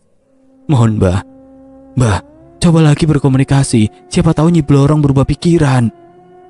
Setelah dilakukan komunikasi, iblis itu mau memutuskan perjanjian dengan syarat satu lagi tumbal terakhir, yaitu Baskoro. Mendengar hal itu, Darmanto dan Marni ketakutan. Mereka tidak mau Baskoro menjadi korban. Mereka mendesak lagi Eyang Widarto untuk meminta keringanan kepada si iblis ular. Aku tidak bisa membantu. Ratu pasti akan mengambil Baskoro cepat atau lambat. Kecuali Baskoro tinggal di luar Jawa, mungkin dia bisa selamat. Kemudian Baskoro pun dikirim ke Sumatera untuk bersekolah di sana. Dan yang paling penting dia bisa selamat. Melihat hal itu, Ratu Ular pun marah besar. Dia membunuh Eyang Widarto karena dianggap telah berkhianat. Hingga akhirnya suatu malam Marni didatangi siluman ular itu di dalam mimpinya. Si Ratu Ular akan menghabisi keluarganya jika tidak menyerahkan Baskoro. Marni pun menawarkan dirinya untuk menjadi tumbal pengganti Baskoro. Si siluman ular setuju dan mengambil Marni. Namun ternyata iblis itu membuat Marni tersiksa seperti Hartoyo dengan tubuh kaku dan mata melotot. Melihat hal itu, Darmanto mencoba berkomunikasi. Si siluman ular memberi waktu hingga kematian Marni. Jika setelah Marni mati dia tidak menyerahkan Baskoro, maka siluman ular itu akan mengambil anak atau cucu Marni yang masih hidup. Itulah cerita sebenarnya, Le. Kuharap kau mengerti dan maafkan kesalahan kami. Waktu kita tidak banyak, Le. Selama ini, aku mencari solusi sebelum ibumu meninggal. Namun hingga saat ini, aku belum dapat solusi apapun, ujar Mbah Manto menjelaskan panjang lebar. Darman hanya diam tertegun. Dia tidak percaya dengan apa yang dia dengar. Dia sampai tidak bisa berucap sepatah kata pun. Darman tersentak mendengar cerita Mbah Manto. Seketika suara mendengung memenuhi pendengarannya. Pandangannya seperti memutar. Asam lambungnya naik. Sejalan dengan munculnya serangan panik. Dia tidak menyangka ternyata ada rahasia yang sangat kelam selama ini disembunyikan oleh ibunya dan Mbah Manto. Pantas saja Mbah Manto selalu panik ketika nama Baskoro disebut. Ternyata dialah ayah biologis Baskoro. Berkali-kali Darman hanya menggeleng tidak percaya dengan apa yang dia dengar. Dia merasakan perasaan marah yang bercampur dengan kasihan juga kengerian. Namun Darman mencoba untuk tetap logis. Marah pun sekarang tiada guna. Karena keluarganya kini dalam bahaya, dia harus segera bertindak sebelum penyesalan yang akan dia dapatkan. Aku benar-benar gak nyangka kalau masalah ini ternyata begitu ruwet. Apa kalian dulu gak mikir konsekuensi yang bakal kalian terima toh mbak? Mbah Manto hanya menunduk lesu. Tampak wajah penyesalan kini terlihat dari raut mukanya. Itulah Le, tapi kamu juga harus mengerti perasaan ibumu. Bagaimana beratnya hidup ibumu yang ditinggal suami, terus harus menikahi laki-laki yang begitu bengis. Itu pasti berat sekali Le. Jadi akhirnya ibumu terpaksa memilih jalan iblis ini. Karena bisa saja kalau Hartoyo tidak mati dan dia gelap mata, ibumu dan kalian para anak-anaknya yang dihabisi olehnya. Tapi yang terjadi sudah tidak bisa kembali. Yang paling penting sekarang, kita mencari solusi agar keluarga kalian selamat. Aku tidak yakin ibumu bertahan lama, karena sukmanya sudah dikuasai siluman ular itu. Mungkin tidak sampai 40 hari, ibumu mungkin akan meninggal. Ucap Mbah Manto penuh kekhawatiran. Darman menundukkan kepala, dia tidak tahu harus berbuat apa. Lah terus sampean sendiri, punya rencana apa mbah? Ada satu jalan terakhir yang nanti bisa kupilih. Aku akan Rogo Sukmo ke alam siluman itu dan mencoba menahannya semampuku. Lalu kalian semua pergi jauh dari Pulau Jawa. Itulah jalan terakhir yang akan aku tempuh. Biarkan nyawaku dan nyawa ibumu menjadi bayarannya. Yang penting kalian selamat. Tapi sebelum aku menggunakan cara itu, aku ingin mencoba cara lain dulu agar perjanjian ini bisa diputus. Ujar Mbah Manto menjelaskan dengan sambil menatap mata Darman tajam. Darman hanya terdiam sambil menatap mata Mbah Manto. Dia berharap orang tua itu mampu mengatasi masalah ini tanpa muncul korban lagi. Tidak lama kemudian Darman pamit dari rumah Mbah Manto dengan raut wajah sedih. Dia bingung harus merahasiakan atau menceritakan masalah ini kepada Ningsi. Malam pun tiba. Malam itu giliran Ningsi yang menunggu Mbah Marni. Ningsi belum diberitahu oleh Darman tentang hasil pertemuannya dengan Mbah Manto. Ningsi memang bertanya kepada Darman, tapi Darman menjawab dia belum bertemu Mbah Manto sehingga dia belum mengetahui masalah yang sebenarnya. Darman memilih berbohong agar adik perempuannya itu tidak ikut panik. Malam itu Ningsi berjaga sendiri. Dia tidak mengajak Bagas karena Bagas kini ketakutan ketika diajak ke rumah neneknya. Bagas menginap di rumah Darman dan tidur bersama Angga, anak pertama Darman, karena ayah Bagas sedang berdinas malam. Seperti biasa Ningsi merawat Mbah Marni. Tidak ada hal aneh malam itu. Mbah Marni pun tampak tenang dan tidak menunjukkan hal-hal janggal. Malam semakin larut. Angin dingin bertiup lembut membuat malam yang berkabut semakin terasa dingin. Bagas terlihat resah di samping Angga yang sudah terlelap. Berkali-kali dia mencoba menutup mata agar cepat terlelap. Namun dia masih susah untuk menuju alam mimpi. Dia masih mendengar suara detak jarum jam yang berbaur dengan suara nafas Angga yang terus menghiasi telinganya. Bocah 8 tahun itu masih terus bergolek ke kanan dan kiri, mencoba untuk mencari posisi nyaman untuk melelapkan diri. Baru saja rasa kantuk itu datang, tiba-tiba dia terkejut ketika sebuah suara terdengar menegurnya. "Le, kamu tidak bisa tidur ya?" Ucap sebuah suara yang sangat dikenal oleh Bagas. Bagas yang sebenarnya sudah mulai mengantuk, langsung merasa segar kembali. Matanya membulat dan langsung bangkit terduduk. "Ibu?" Ucap Bagas sembari menoleh ke arah suara yang menegurnya. "Bagaimana ibu bisa masuk ke sini? Ibu tidak menemani Simba?" Tanya Bagas kepada ibunya. Sosok wanita yang tiba-tiba hadir dalam kamar itu sangat mirip dengan Ningsi. Namun wajahnya sedikit pucat dan raut mukanya terus-menerus menampakkan senyum yang mengerikan. "Ibu kangen sama Bagas, jadi ibu kesini. Ayo ikut ibu Le, ibu mau beli sate. Kamu pasti lapar kan?" Ucap wanita yang mirip Ningsi itu sambil tertawa terkikik pelan. Tampak telapak tangan menutup mulutnya saat dia tertawa. Kepala dan pundaknya juga naik turun saat dia tertawa. Bagas sedikit aneh melihat ibunya yang tidak biasa tertawa seperti itu. Tapi bocah 8 tahun itu tidak berpikir jauh. Dia memang sedikit lapar karena tadi dia belum makan malam. Apalagi masakan di rumah Pak Adenya bukanlah makanan yang dia suka. Saat dia mendengar ibunya mengajak membeli sate, Bagas langsung berteriak senang. Karena sate adalah makanan favoritnya. Bagas segera bangkit dan turun dari ranjangnya. Sedangkan ibunya masih tampak tersenyum dengan mata bulat penuh sambil berjalan keluar kamar. Bagas menengok sekilas ke arah Angga yang masih terlelap tidur. Bagas berjalan mengikuti wanita yang mirip ibunya itu, melangkah menuju arah keluar rumah. Pintu rumah yang tadinya terkunci dapat dengan mudah dibuka wanita itu, dan kini dia telah menuju teras rumah. Bagas terus mengikutinya tanpa rasa curiga. Wanita itu terus berjalan di jalan setapak menuju pojok desa. Bagas mulai bertanya-tanya. "Ibu, katanya mau beli sate. Ini kita mau kemana, Bu?" tanya Bagas yang mulai tampak gusar. Mereka melewati jalan setapak menuju arah hutan di pojok desa, di mana tempat itu sangat sepi dan terkenal angker. Dari arah berlawanan tampak seorang pria sedang berjalan di jalan yang sama dengan jalan yang Bagas lewati saat ini. Dia adalah Pak Karso, seorang hansip yang biasa berkeliling ketika malam. "Loh, mau kemana malam-malam gini, Ningsi?" tanya Pak Karso. Wanita itu tidak menjawab dan terus menatap ke depan dengan raut wajah tersenyum mengerikan. "Lah, kok bablas wae? Lah Bagas, mau kemana, Le?" sapa Pak Karso saat Bagas melintas di sampingnya. "Mau beli sate, Pak Dek," ucap Bagas sambil terus berjalan. Pak Karso kebingungan. "Sate? Sate apa? Beli sate kok ke arah hutan, piye toh?" gumam Pak Karso kebingungan. Pak Karso pun menepis semua rasa keingintahuannya, toh anak itu juga bersama ibunya, pikir Pak Karso saat itu.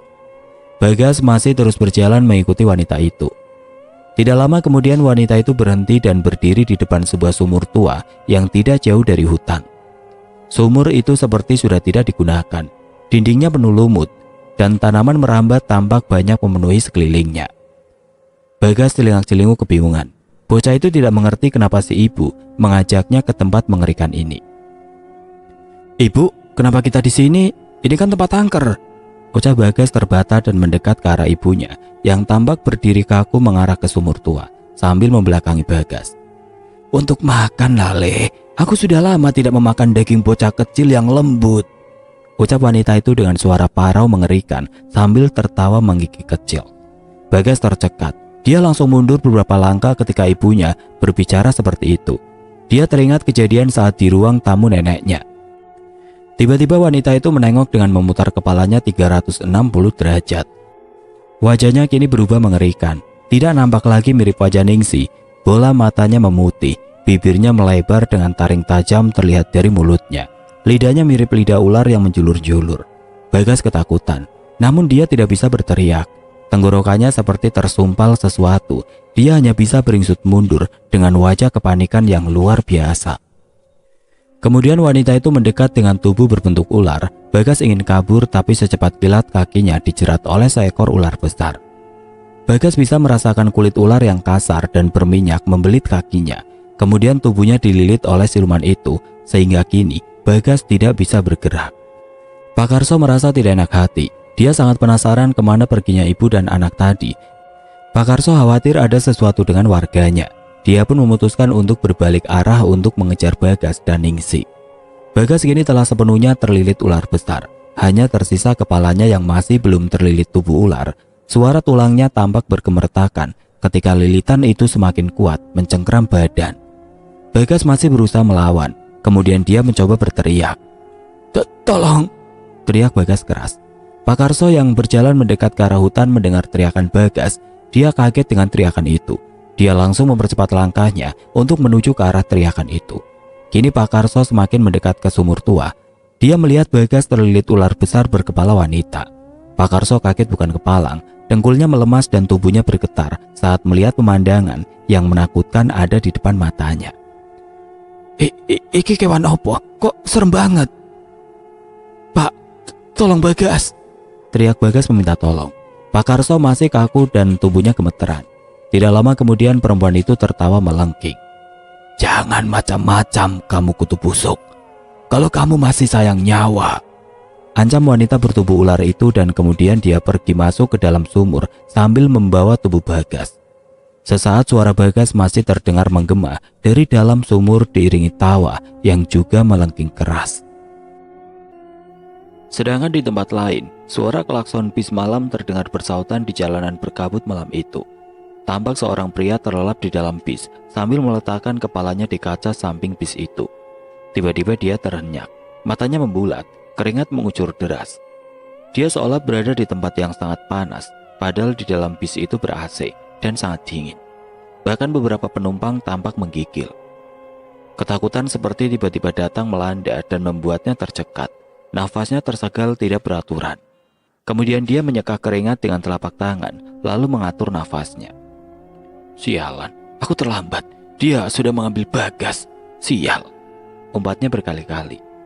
Pak Karso mencoba menggerakkan badannya yang sedari tadi kaku ketika dia bertatapan muka dengan siluman itu. Sebagian dari pikirannya masih tidak percaya bahwa dia baru saja melihat sesuatu yang sangat mengerikan. Edan tenan, tadi itu kewan apa setan ya? Kok ada ya yang bentuknya kayak gitu? Lalu Pak Karso dengan tubuh yang masih bergetar mendekat ke sumur tua yang ada di depannya. Kepalanya mengintip ke dalam sumur. Tidak ada tanda siluman dan Bagas yang tadi masuk ke dalam sumur. Bagas! Bagas! Teriak Pak Karso. Namun Pak Karso tidak mendapat balasan dari Bagas. Yang dia dengar hanya suaranya sendiri yang menggema dari dalam sumur. Pak Karso kemudian tersadar. Dia baru menyadari bahwa Bagas dalam bahaya. Wah, ini berarti Bagas hilang diculik siluman ular. Wah, aku harus lapor RT. Bahaya ini. Keselamatan warga lainnya juga bisa terancam. Pak Karso kemudian lari tergopoh-gopoh menuju rumah Pak RT. Sampai di rumah Pak RT, Pak Karso segera mengetuk pintu rumah Pak RT dengan ketukan keras dan beruntun. Pak RT, bangun Pak RT. Bahaya Pak, bangun Pak.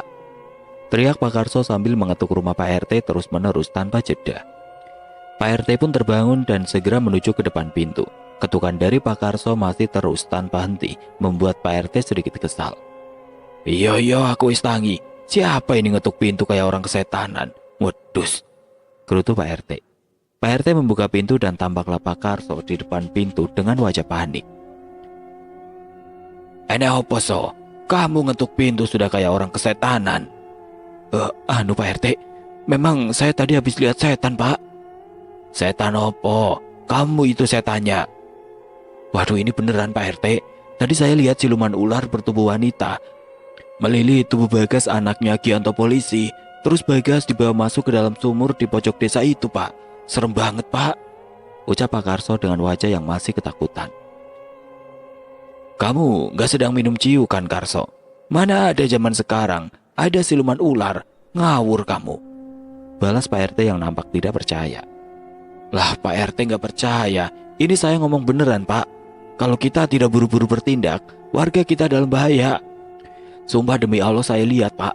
Kalau tidak percaya ayo kita ke rumah Gianto. Pasti si Bagas tidak ada di rumah, ucap Pak Karso mencoba meyakinkan RT. Pak RT diam sejenak. Dia melihat dari raut wajah Karso tampak meyakinkan. Baiklah, ayo kita ke sana. Tapi jangan rame-rame dulu. Kita berdua saja biar tidak menimbulkan kepanikan. Pak RT dan Pak Karso segera melangkah ke rumah Gianto. Saat mereka melintas di rumah Darman, tampak rumah Darman begitu ramai. Ningsih juga terlihat menangis histeris, sedangkan Darman menampakkan wajah kepanikan. Pak RT dan Pak Karso segera menghampiri keramaian itu. Dan tepat seperti yang dilaporkan oleh Pak Karso, ternyata orang-orang yang berkumpul itu sedang kebingungan mencari Bagas yang tiba-tiba hilang dari rumah Darman. Nah, benar kan Pak RT? Bagas hilang. Terus bagaimana ini? Apa saya katakan saja apa yang saya lihat, biar mereka cepat bertindak? Tanya Pak Karso berbisik kepada Pak RT. Pak RT tidak lekas menjawab. Dia masih bimbang apakah peristiwa yang dilihat Karso itu benar atau tidak. Pak RT takut hal itu malah memperkeruh suasana. Tapi Karso merasa semakin gelisah. Dia merasa mungkin Bagas masih bisa diselamatkan, sehingga tanpa persetujuan RT, Karso pun ingin memberitahukan apa yang dia lihat pada Darman. Karso menarik tangan Darman dan mengajaknya menepi. Ada apa Pak Karso? Tanya Darman penasaran. Gini Man, aku tidak ingin Ningsih tambah histeris, jadi aku hanya ingin kamu saja yang tahu. Man, sebenarnya tadi aku melihat Bagas. Awalnya dia berjalan dengan Ningsih ke arah ujung desa, katanya mau beli sate. Nah, karena hatiku tidak enak, aku mengejar mereka. Dan saat aku menemui mereka, Bagas sudah terlilit oleh ular besar, sedangkan Ningsih sudah tidak ada. Kemungkinan Ningsih yang kulihat itu jelmaan-siluman ular. Karena ular yang membeli tubuh Bagas itu berkepala wanita yang menyeramkan, tutur Pak Karso dengan suara berbisik. Beneran Pak? Shh, jangan kencang-kencang, takutnya Ningsih denger. Terima kasih Pak, aku pergi dulu, jawab Darman yang kemudian dia pergi meninggalkan rumahnya dengan langkah tergesa-gesa. Tidak berapa lama kemudian Darman kembali dengan Mbah Manto di sampingnya. Mbah Manto mendatangi rumah Darman yang saat itu sudah sangat ramai warga berkumpul. Mereka telah mencari Bagas kemana-mana, namun tidak mereka ketemukan. Sedangkan Ningsih pingsan dan dibaringkan di dalam rumah. Saudara-saudara semua, Bagas telah diculik oleh sosok siluman ular. Pak Karso adalah saksi matanya. Mungkin ini terdengar aneh, tapi itulah kenyataannya. Jadi, mari kita semua ke sumur ujung desa di mana siluman itu membawa Bagas pergi. Semoga dengan bantuan doa dari kita semua, kita bisa mengambil Bagas kembali dengan selamat. Ucap Mbah Manto menjelaskan kepada seluruh warga yang berkumpul di rumah Darman. Suara kasak-kusuk pun langsung terdengar riuh ketika mereka mendengar penjelasan dari Mbah Manto. Kemudian mereka berbondong-bondong menuju sumur tua di pojok desa. Sebagian dari warga menenteng lampu petromak dan sebagian membawa kentongan dan benda-benda lainnya yang bisa menimbulkan bunyi nyaring. Tampak pula Gianto ikut rombongan itu. Wajahnya menampakkan kepanikan dan kekhawatiran. Mbah Manto berdiri tepat di mulut sumur. Kemudian Mbah Manto menyuruh warga untuk mundur, sehingga hanya Mbah Manto seorang diri yang kini berada di depan mulut sumur. Kakek tua itu terlihat mengucap mantra-mantra. Kumis dan jenggotnya terlihat bergerak-gerak ketika mulutnya mengucapkan mantra. Bantu aku dengan doa. Kalian jangan pernah putus mengucap doa, perintah Mbah Manto kepada para warga. Para warga langsung mengucap doa-doa. Terdengar suara riuh rendah lantunan ayat suci malam itu. Darman dan Gianto yang berada di belakang Mbah Manto masih tampak gusar. Mulut mereka terus merapal doa demi keselamatan Bagas. Sedangkan Mbah Manto nampak seperti menarik sesuatu yang tidak terlihat. Otot tangannya menegang, urat di lehernya membesar, wajahnya memerah. Tangan kanannya dia angkat ke atas kepalanya, sedangkan kakinya membentuk kuda-kuda, seolah dia sedang menarik benda gaib dari dalam sumur. Para warga masih terus memanjatkan doa. Mereka juga tampak panik dan cemas. Mereka berharap Bagas segera ketemu dalam keadaan selamat. Tidak lama kemudian suara air terdengar menyembur dari dalam sumur. Nampak pula sesosok tubuh ikut dalam semburan air. Semburan air besar itu sampai membasahi tubuh Mbah Manto yang berada di depan mulut sumur.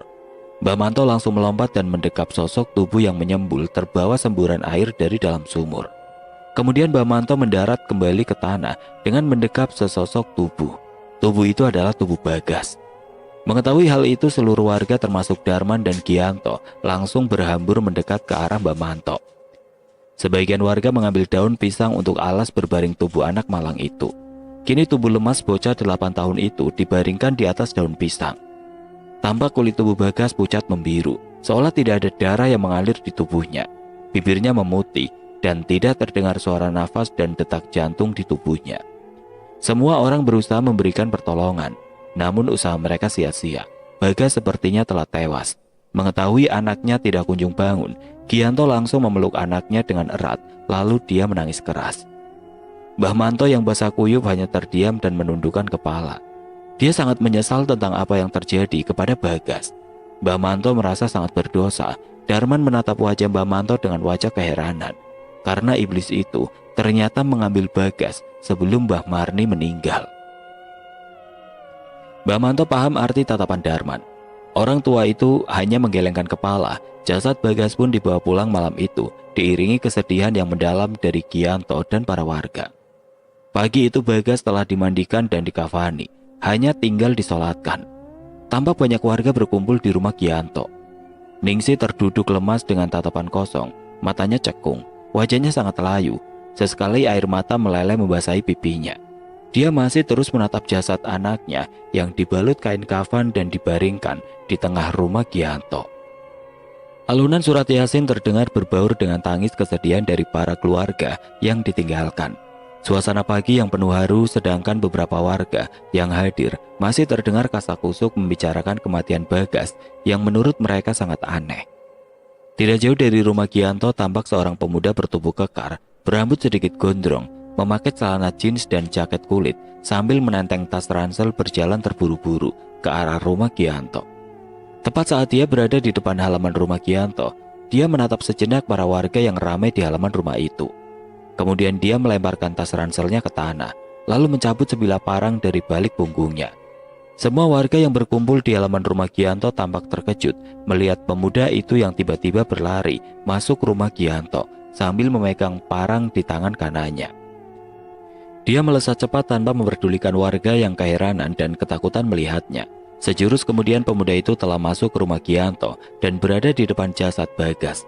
Darman, Ningsi, dan Gianto terkejut melihat pemuda yang mereka kenal berdiri memegang parang dan menatap jasad Bagas yang terbungkus kain kafan. Sekilas pemuda itu menatap para orang-orang yang berkumpul di tempat itu. Lalu tanpa bicara dan memperdulikan orang yang berkumpul, dia membuka paksa ikatan kain kafan di kepala Bagas. Darman tersentak dengan perbuatan pemuda itu.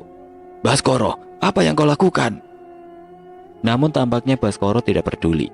Dia terus membuka paksa ikatan kafan Bagas, hingga kemudian kepala Bagas terlihat menyembul dari balik kain kafan yang terbuka. Melihat kepala Bagas tidak tertutup kain, Baskoro segera menjambak rambut Bagas dan menggorok lehernya hingga kepalanya itu putus. Orang-orang yang hadir berteriak histeris melihat kelakuan Baskoro. Bahkan orang-orang yang berkumpul di halaman ikut menyeruak masuk karena keributan di dalam rumah Gianto. "Bajingan, apa yang kau lakukan kepada anakku?" teriak Gianto sambil mendorong tubuh Baskoro. Sedangkan Ningsih langsung pingsan ketika melihat kepala Bagas terpenggal karena ulah aneh Baskoro. Baskoro terjatuh sambil tangan kirinya menenteng kepala Bagas yang telah terpenggal. Nafas Baskoro tersegal. Kini Gianto berdiri menatap tajam dengan penuh kemarahan kepadanya. "Bajingan kau!" teriak Gianto sambil melayangkan pukulan ke arah Baskoro. Ketika pukulan itu hampir mengenai Baskoro, Baskoro mengangkat tangan kirinya ke depan Gianto. Gianto tersentak melihat apa yang ditenteng oleh Baskoro di depan mata Gianto. Gianto tidak melihat kepala Bagas, tapi pucuk pohon pisang yang ditenteng oleh Baskoro. Gianto terdiam tidak percaya. Darman langsung mengalihkan pandangan matanya dan menatap tubuh Bagas yang tadi dikafani. Darman bergegas membuka kafan itu, dan kini yang didapati hanyalah sebuah kedebok pisang. Hal itu membuat semua orang terkejut. Suara kasak-kusuk langsung terdengar riuh dari para warga yang kebingungan melihat fenomena aneh di depan mata mereka. Baskoro mengatur nafas sejenak, kemudian dia berbicara. "Bagas masih hidup, setidaknya sampai detik ini. Yang diincar oleh ular itu adalah aku, dan aku akan mendatanginya untuk menyelesaikan semua masalah ini," ucap Baskoro dengan masih tersegal sambil menatap tajam mata Gianto yang berdiri di depannya. Gianto terlihat gusar. Sedari tadi dia mondar-mandir di depan rumah, sedangkan Ningsih nampak masih sedih dengan tatapan mata kosong. Matanya memang menatap suaminya, tapi pikirannya melayang memikirkan nasib anaknya. "Pak, jangan mondar-mandir terus kayak gosokan. Kalau memang Bapak khawatir, ya sudah datangi saja Kiai Sarno, lalu ajak ke rumah Ibu," ucap Ningsih kepada suaminya. Gianto masih tampak gusar. Tidak diperdulikan ucapan istrinya, mulutnya bergumam pelan mengucapkan sesuatu. "Duh Gusti, bantulah Mas Darman dan Baskoro dan berikanlah keselamatan untuk Bagas." "Mas, mbok kamu itu yang tenang, biar aku juga ikut tenang." "Tenang piye toh Bu, ini sudah sejam lebih, aku takut mereka kenapa-napa," balas Gianto dengan sedikit kesal. "Ya wis, kalau gitu Bapak pergi ke rumah Kiai Sarno, terus ajak dia ke rumah Ibu, biar Kiai Sarno ikut doain." Gianto berpikir sejenak. Dia membenarkan ucapan istrinya. "Ya wis, daripada bingung gak jelas, aku mau ke rumah Kiai Sarno. Soalnya hatiku merasa gak enak, takut ada apa-apa dengan Mas Darman dan Baskoro." "Ya wis, aku pamit dulu Bu. Kamu doain aku ya biar masalah ini cepat kelar," ucap Gianto kemudian pergi meninggalkan rumahnya dan bergegas ke rumah Kiai Sarno. Di rumah Mbak Marni, Darman masih dalam kondisi tercekik. Darman paham kalau yang menguasai tubuh ibunya saat ini adalah si iblis ular. Darman masih berusaha dengan sekuat tenaga melindungi api lilin agar tetap menyala. Namun tangan Darman tidak dapat menjangkau lilin di depannya karena Mbak Marni mencekik leher Darman dari depan dengan kedua kakinya melingkar mencengkeram pinggang Darman. Darman hampir muntah saat lehernya semakin tercekik tangan Mbak Marni. Terasa juga kuku Mbak Marni menggores leher Darman. "Ah!" rintih Darman, sedangkan wajah Mbak Marni tampak tersenyum. Mati kowe," ucap Mbak Marni berulang-ulang. Mbak Marni semakin kuat mencengkeram leher Darman, hingga akhirnya Darman ambruk ke belakang. Saat Darman ambruk, tanpa sengaja kakinya menyenggol lilin, hingga lilin itu pun jatuh ke lantai. "Ya sial, gawat ini," rintih Darman sambil masih berusaha melepaskan cekikan ibunya. Di tempat lain, Baskoro melihat rahang ular menganga di bawah kakinya. Jelas sekali terlihat taring yang penuh lendir dan lidah kemerahan siap menerkamnya. Dengan masih melayang, Baskoro mencabut parang di balik punggungnya dan mengibaskan parang itu sehingga menghasilkan hempasan angin yang membuat mulut ular yang menganga tertutup dan kembali masuk dalam air. Baskoro yang masih melayang di udara lalu mendarat tepat di seberang kolam. Baskoro menoleh kembali ke arah kolam. Riak air masih tampak terlihat, namun makhluk menyeramkan itu telah menghilang. Meskipun Baskoro yakin makhluk itu tidak akan mati semudah itu, Baskoro segera menghampiri Bagas yang terikat tidak jauh dari tempatnya berdiri. Sesampainya di depan tubuh Bagas, Baskoro menatap sejenak Bagas. Diamatinya seluruh bagian tubuh anak kecil itu. Alhamdulillah, dia tidak terluka. Kini tinggal aku lepaskan rantai ini. Bagas terikat rantai yang melekat di dinding goa. Terlihat dadanya naik turun, menandakan dia masih bernafas. Baskoro mundur satu langkah lalu mencabut parangnya. Dia mengucapkan doa-doa, kemudian mengangkat tangannya tinggi-tinggi dan menebaskan parangnya ke rantai yang mengikat tubuh Bagas. Terlihat percikan api ketika parang beradu dengan rantai besi. Sejurus kemudian rantai itu putus dan jatuh ke tanah. Tubuh Bagas seketika ambruk ketika rantai yang mengikatnya putus. Baskoro langsung menangkap tubuhnya. Bagas, Bagas, kau dengar aku, Le? Ucap Baskoro sambil mengguncang-guncangkan tubuh Bagas. Mata Bagas perlahan terbuka, dia masih tampak lemas. Kamu siapa? Ucap Bagas sesaat ketika dia melihat wajah Baskoro yang memang tampak asing di matanya. Aku Pak Lemu, aku Baskoro. Kita sudah tidak ada waktu lagi. Aku akan bergegas membawamu pergi dari tempat terkutuk ini. Ucap Baskoro sambil menggendong tubuh Bagas. Baskoro kemudian berlari dan mencoba melompati kolam di depannya. Sesaat sebelum dia melompat, terlihat air dalam kolam beriak. Kemudian muncul gelembung udara layaknya air yang mendidih. Baskoro bersiaga, dia yakin ular itu akan kembali menyerang. Tepat seperti dugaannya, tidak lama kemudian ular itu secara tiba-tiba keluar dari air. Ukuran tubuhnya yang sangat besar membuat air bermunceratan kemana-mana saat dia keluar dengan tiba-tiba dari air. Kini setengah tubuh ular itu tampak tegak menatap Baskoro. Mulutnya menganga lebar, memamerkan gigi taringnya yang runcing dan penuh lendir. Kemudian ular besar itu mengeluarkan suara yang melengking dan sangat mengganggu telinga. Aduh, telinga Bagas sakit, Pak Le. Bagas takut, Pak Le. Lihat makhluk itu. Tenang, Bagas. Pak Le akan hadapi makhluk itu. Kamu duduk di sini sebentar ya.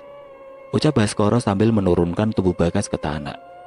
Kemudian Baskoro berdiri tegak menantang ular besar di hadapannya. Baskoro mengacungkan parangnya ke depan ular besar yang masih tegak di hadapannya. Ular itu kemudian menyerang dengan menjulurkan badannya ke arah Baskoro. Baskoro melompat menghindari makhluk itu. Ular itu terus mengejarnya. Baskoro melompat dari tebing ke tebing guna menghindari serangan makhluk itu. Kepala ular itu sangat keras, hingga ketika kepala itu menghantam tebing dan bebatuan di gua itu, seketika tebing dan bebatuan itu hancur lebur. Baskoro terus-menerus melompat menghindari setiap serangan ular besar itu. Kini Baskoro tampak berdiri di atas batu. Pijakannya hanya batu kecil yang menempel di dinding gua. Dia melihat ular itu menggeliat ke arahnya. Baskoro memandang ke sekitar. Tidak nampak pijakan yang bisa dia gunakan untuk menghindari serangan. Sial, tidak ada pijakan yang bisa kugunakan untuk melompat. Ular besar itu menatap dengan tatapan tajam ke arah Baskoro. Kemudian ular itu menerjang dengan kecepatan penuh ke arah Baskoro. Baskoro dapat melihat dengan jelas rahang ular yang menganga di depannya. Dar! Suara bebatuan yang hancur lebur terkena serangan kuat dari kepala ular besar tersebut. Debu dari batu yang hancur tampak memenuhi pandangan. Sekilas tidak nampak Baskoro di situ. Si ular seperti kebingungan ketika dia tidak bisa menemukan Baskoro dimanapun. Ketika debu menyelimuti mereka mulai menipis, kini terlihatlah Baskoro yang tertatih menaiki kepala ular. Dia melompat ke tubuh si ular sesaat sebelum ular itu menyerangnya. Dengan sekuat tenaga dia memanjat dari tubuh menuju kepala si ular. Baskoro lalu mencoba berdiri dan menjaga keseimbangannya ketika dia tepat berada di atas kepala ular besar itu. Si ular tidak tinggal diam. Dia menggerakkan kepalanya agar Baskoro jatuh, tapi Baskoro masih bisa tetap berdiri di atas kepala ular itu. Kemudian Baskoro mengangkat goloknya tinggi-tinggi dan menghujamkan golok itu tepat di kepala si ular. Si ular mengeluarkan suara yang teramat keras. Darah bermunceratan dari kepala ular itu. Kemudian si ular menggeliat dan pergi ke arah kolam dengan membawa Baskoro. Baskoro hampir terjatuh dari kepala ular itu. Secepat kilat, dia meraih goloknya yang menancap di kepala ular itu untuk berpegangan. Tidak lama kemudian ular itu masuk ke dalam air dengan membawa Baskoro ikut masuk ke dalam air kolam. Bagas yang melihat hal itu ikut khawatir. Tampak raut wajahnya menunjukkan ketakutan yang luar biasa. "Pak Le!" teriak Bagas ketika dia melihat ular itu membawa Baskoro. Di dalam air Baskoro bergelut dengan si ular. Dia terus-menerus menghujamkan goloknya ke kepala ular itu. Seketika kolam yang berwarna hijau itu semakin pekat ketika darah si ular yang bermunceratan dari kepalanya bercampur dengan air. Si ular terus menggeliat. Dia kesakitan tapi tidak kunjung menemui ajal. Bagas yang masih khawatir berjalan hingga ke bibir kolam. Dia melihat riak air yang berguncang, menandakan ada pertarungan sengit di dalam air. Di dalam air Baskoro masih terus bertarung sengit. Dia sempat tertarik hingga hampir mencapai dasar kolam. Nafas Baskoro tampak mulai habis. Dia terbatuk-batuk di dalam air, sedangkan si ular masih tidak kunjung tewas. Di rumah Mbak Marni, Darman masih berusaha melepaskan cekikan dari Mbak Marni. Meskipun tubuh ibunya sangat kurus, tapi ibunya mempunyai kekuatan yang sangat kuat. Darman melihat lilin yang kini terjatuh di lantai. Apinya mulai tampak mengecil dan hampir padam. Kemudian dia menatap sekilas tubuh Baskoro. Tubuh tanpa sukma yang masih duduk bersila itu tiba-tiba menyemburkan air dari dalam mulutnya. "Baskoro, sialan, dia bisa mati. Aduh, apa yang harus aku lakukan?" Air yang keluar dari mulut Baskoro tampak mengenang di lantai. Lalu air itu perlahan mengalir dan menuju lilin yang terjatuh di lantai. Perlahan air mulai mendekat ke lilin tersebut dan membuat api lilin semakin mengecil dan hampir padam. "Waduh, lilin itu sebentar lagi mati. Aku harus melakukan sesuatu. Maafkan aku, Ibu," teriak Darman sambil memukul wajah ibunya hingga cekikan itu terlepas. Sesaat setelah cekikan itu terlepas, Darman segera berlari menuju ke arah lilin dan mencoba menyelamatkan api lilin itu. Namun Mbak Marni yang terjatuh di lantai setelah dipukul Darman tidak tinggal diam. Dia kemudian merangkak lalu melompat dan menerjang tubuh Darman. Mbak Marni bergelayut di punggung Darman dan kembali mencekiknya dari belakang. "Wah, sialan, lilin ini bisa mati." Tidak lama kemudian Mbak Marni menjambak rambut Darman dan menghempaskannya ke belakang. Lalu secepat kilat Mbah Marni menginjak lilin itu hingga apinya mati dan hancur berantakan. "Sial, lilin itu hancur. Bagaimana ini nasib Baskoro dan Bagas?" umpat Darman terus-menerus. Ketika dia melihat lilin yang dia jaga kini padam dan hancur. Mbah Marni pun tertawa melihat lilin yang hancur itu. Kemudian dia berbalik dan menatap wajah Darman yang memelas.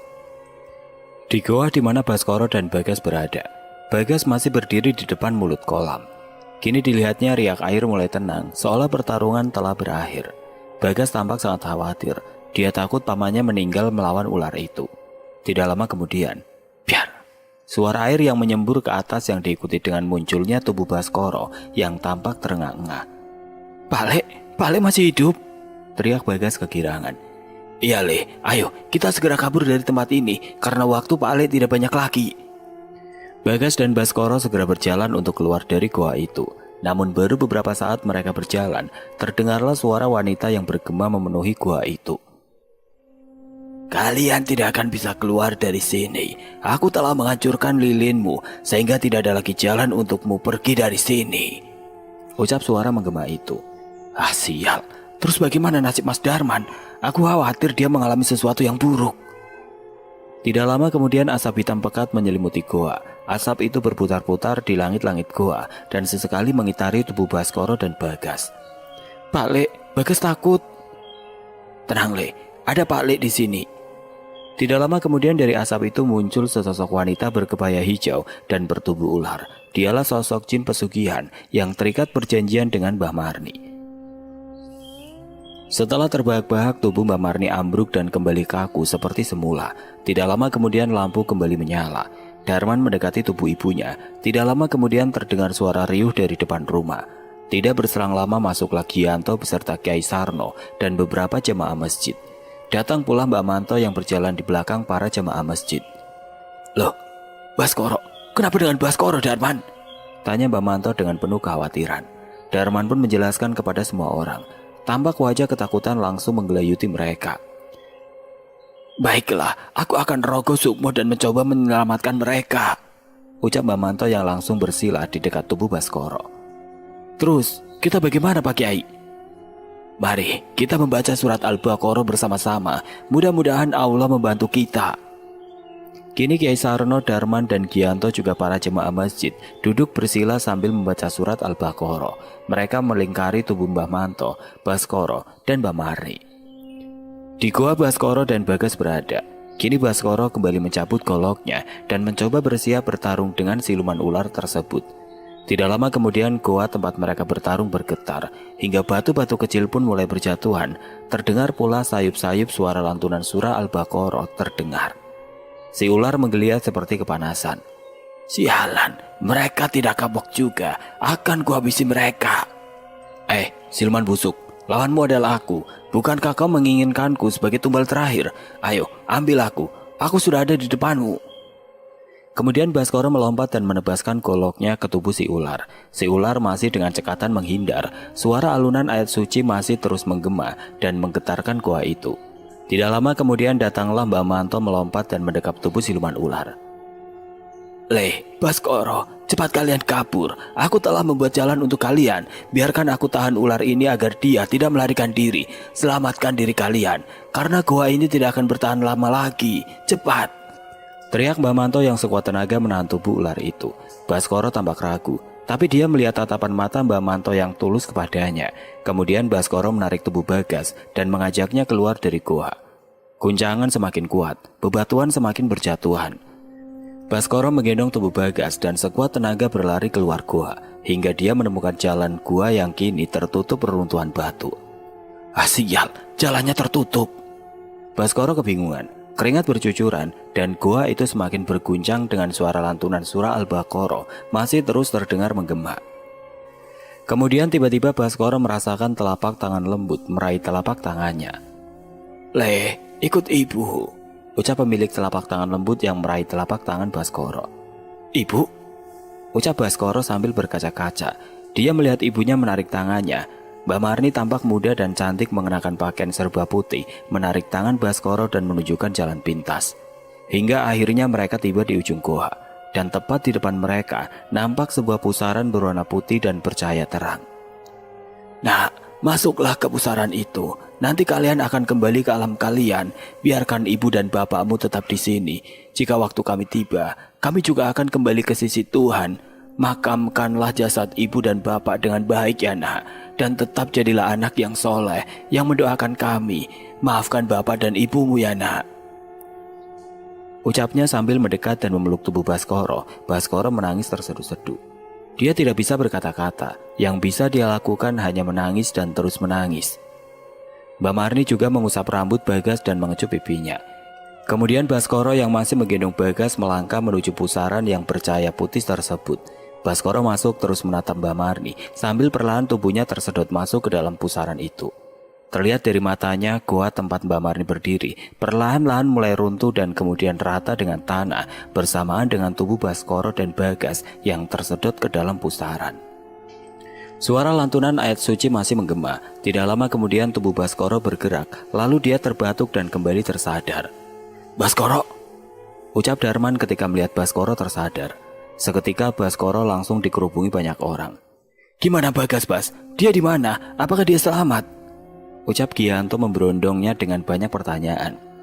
Alhamdulillah, Bagas selamat, Mas. Tapi ibu dan Mbah Manto... Jawab Baskoro yang tidak mampu melanjutkan ucapannya, lalu kemudian menangis. Innalillahi wa inna ilaihi raji'un. Ucap para orang yang hadir secara bersamaan.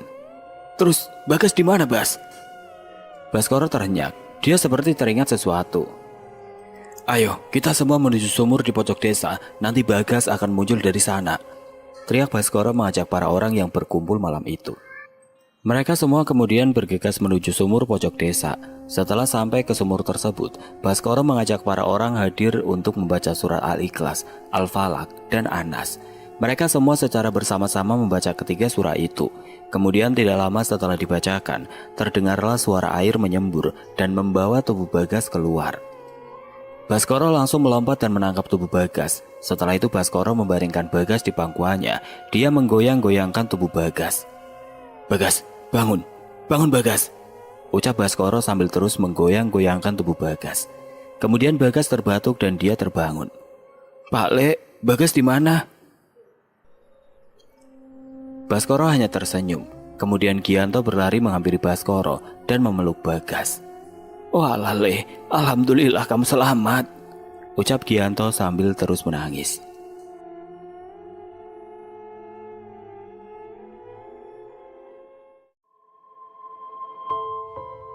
Oke teman-teman, sekian untuk kisah kali ini. Bagaimana menurut kalian tentang kisah ini? Tulis komentar kalian di kolom komentar.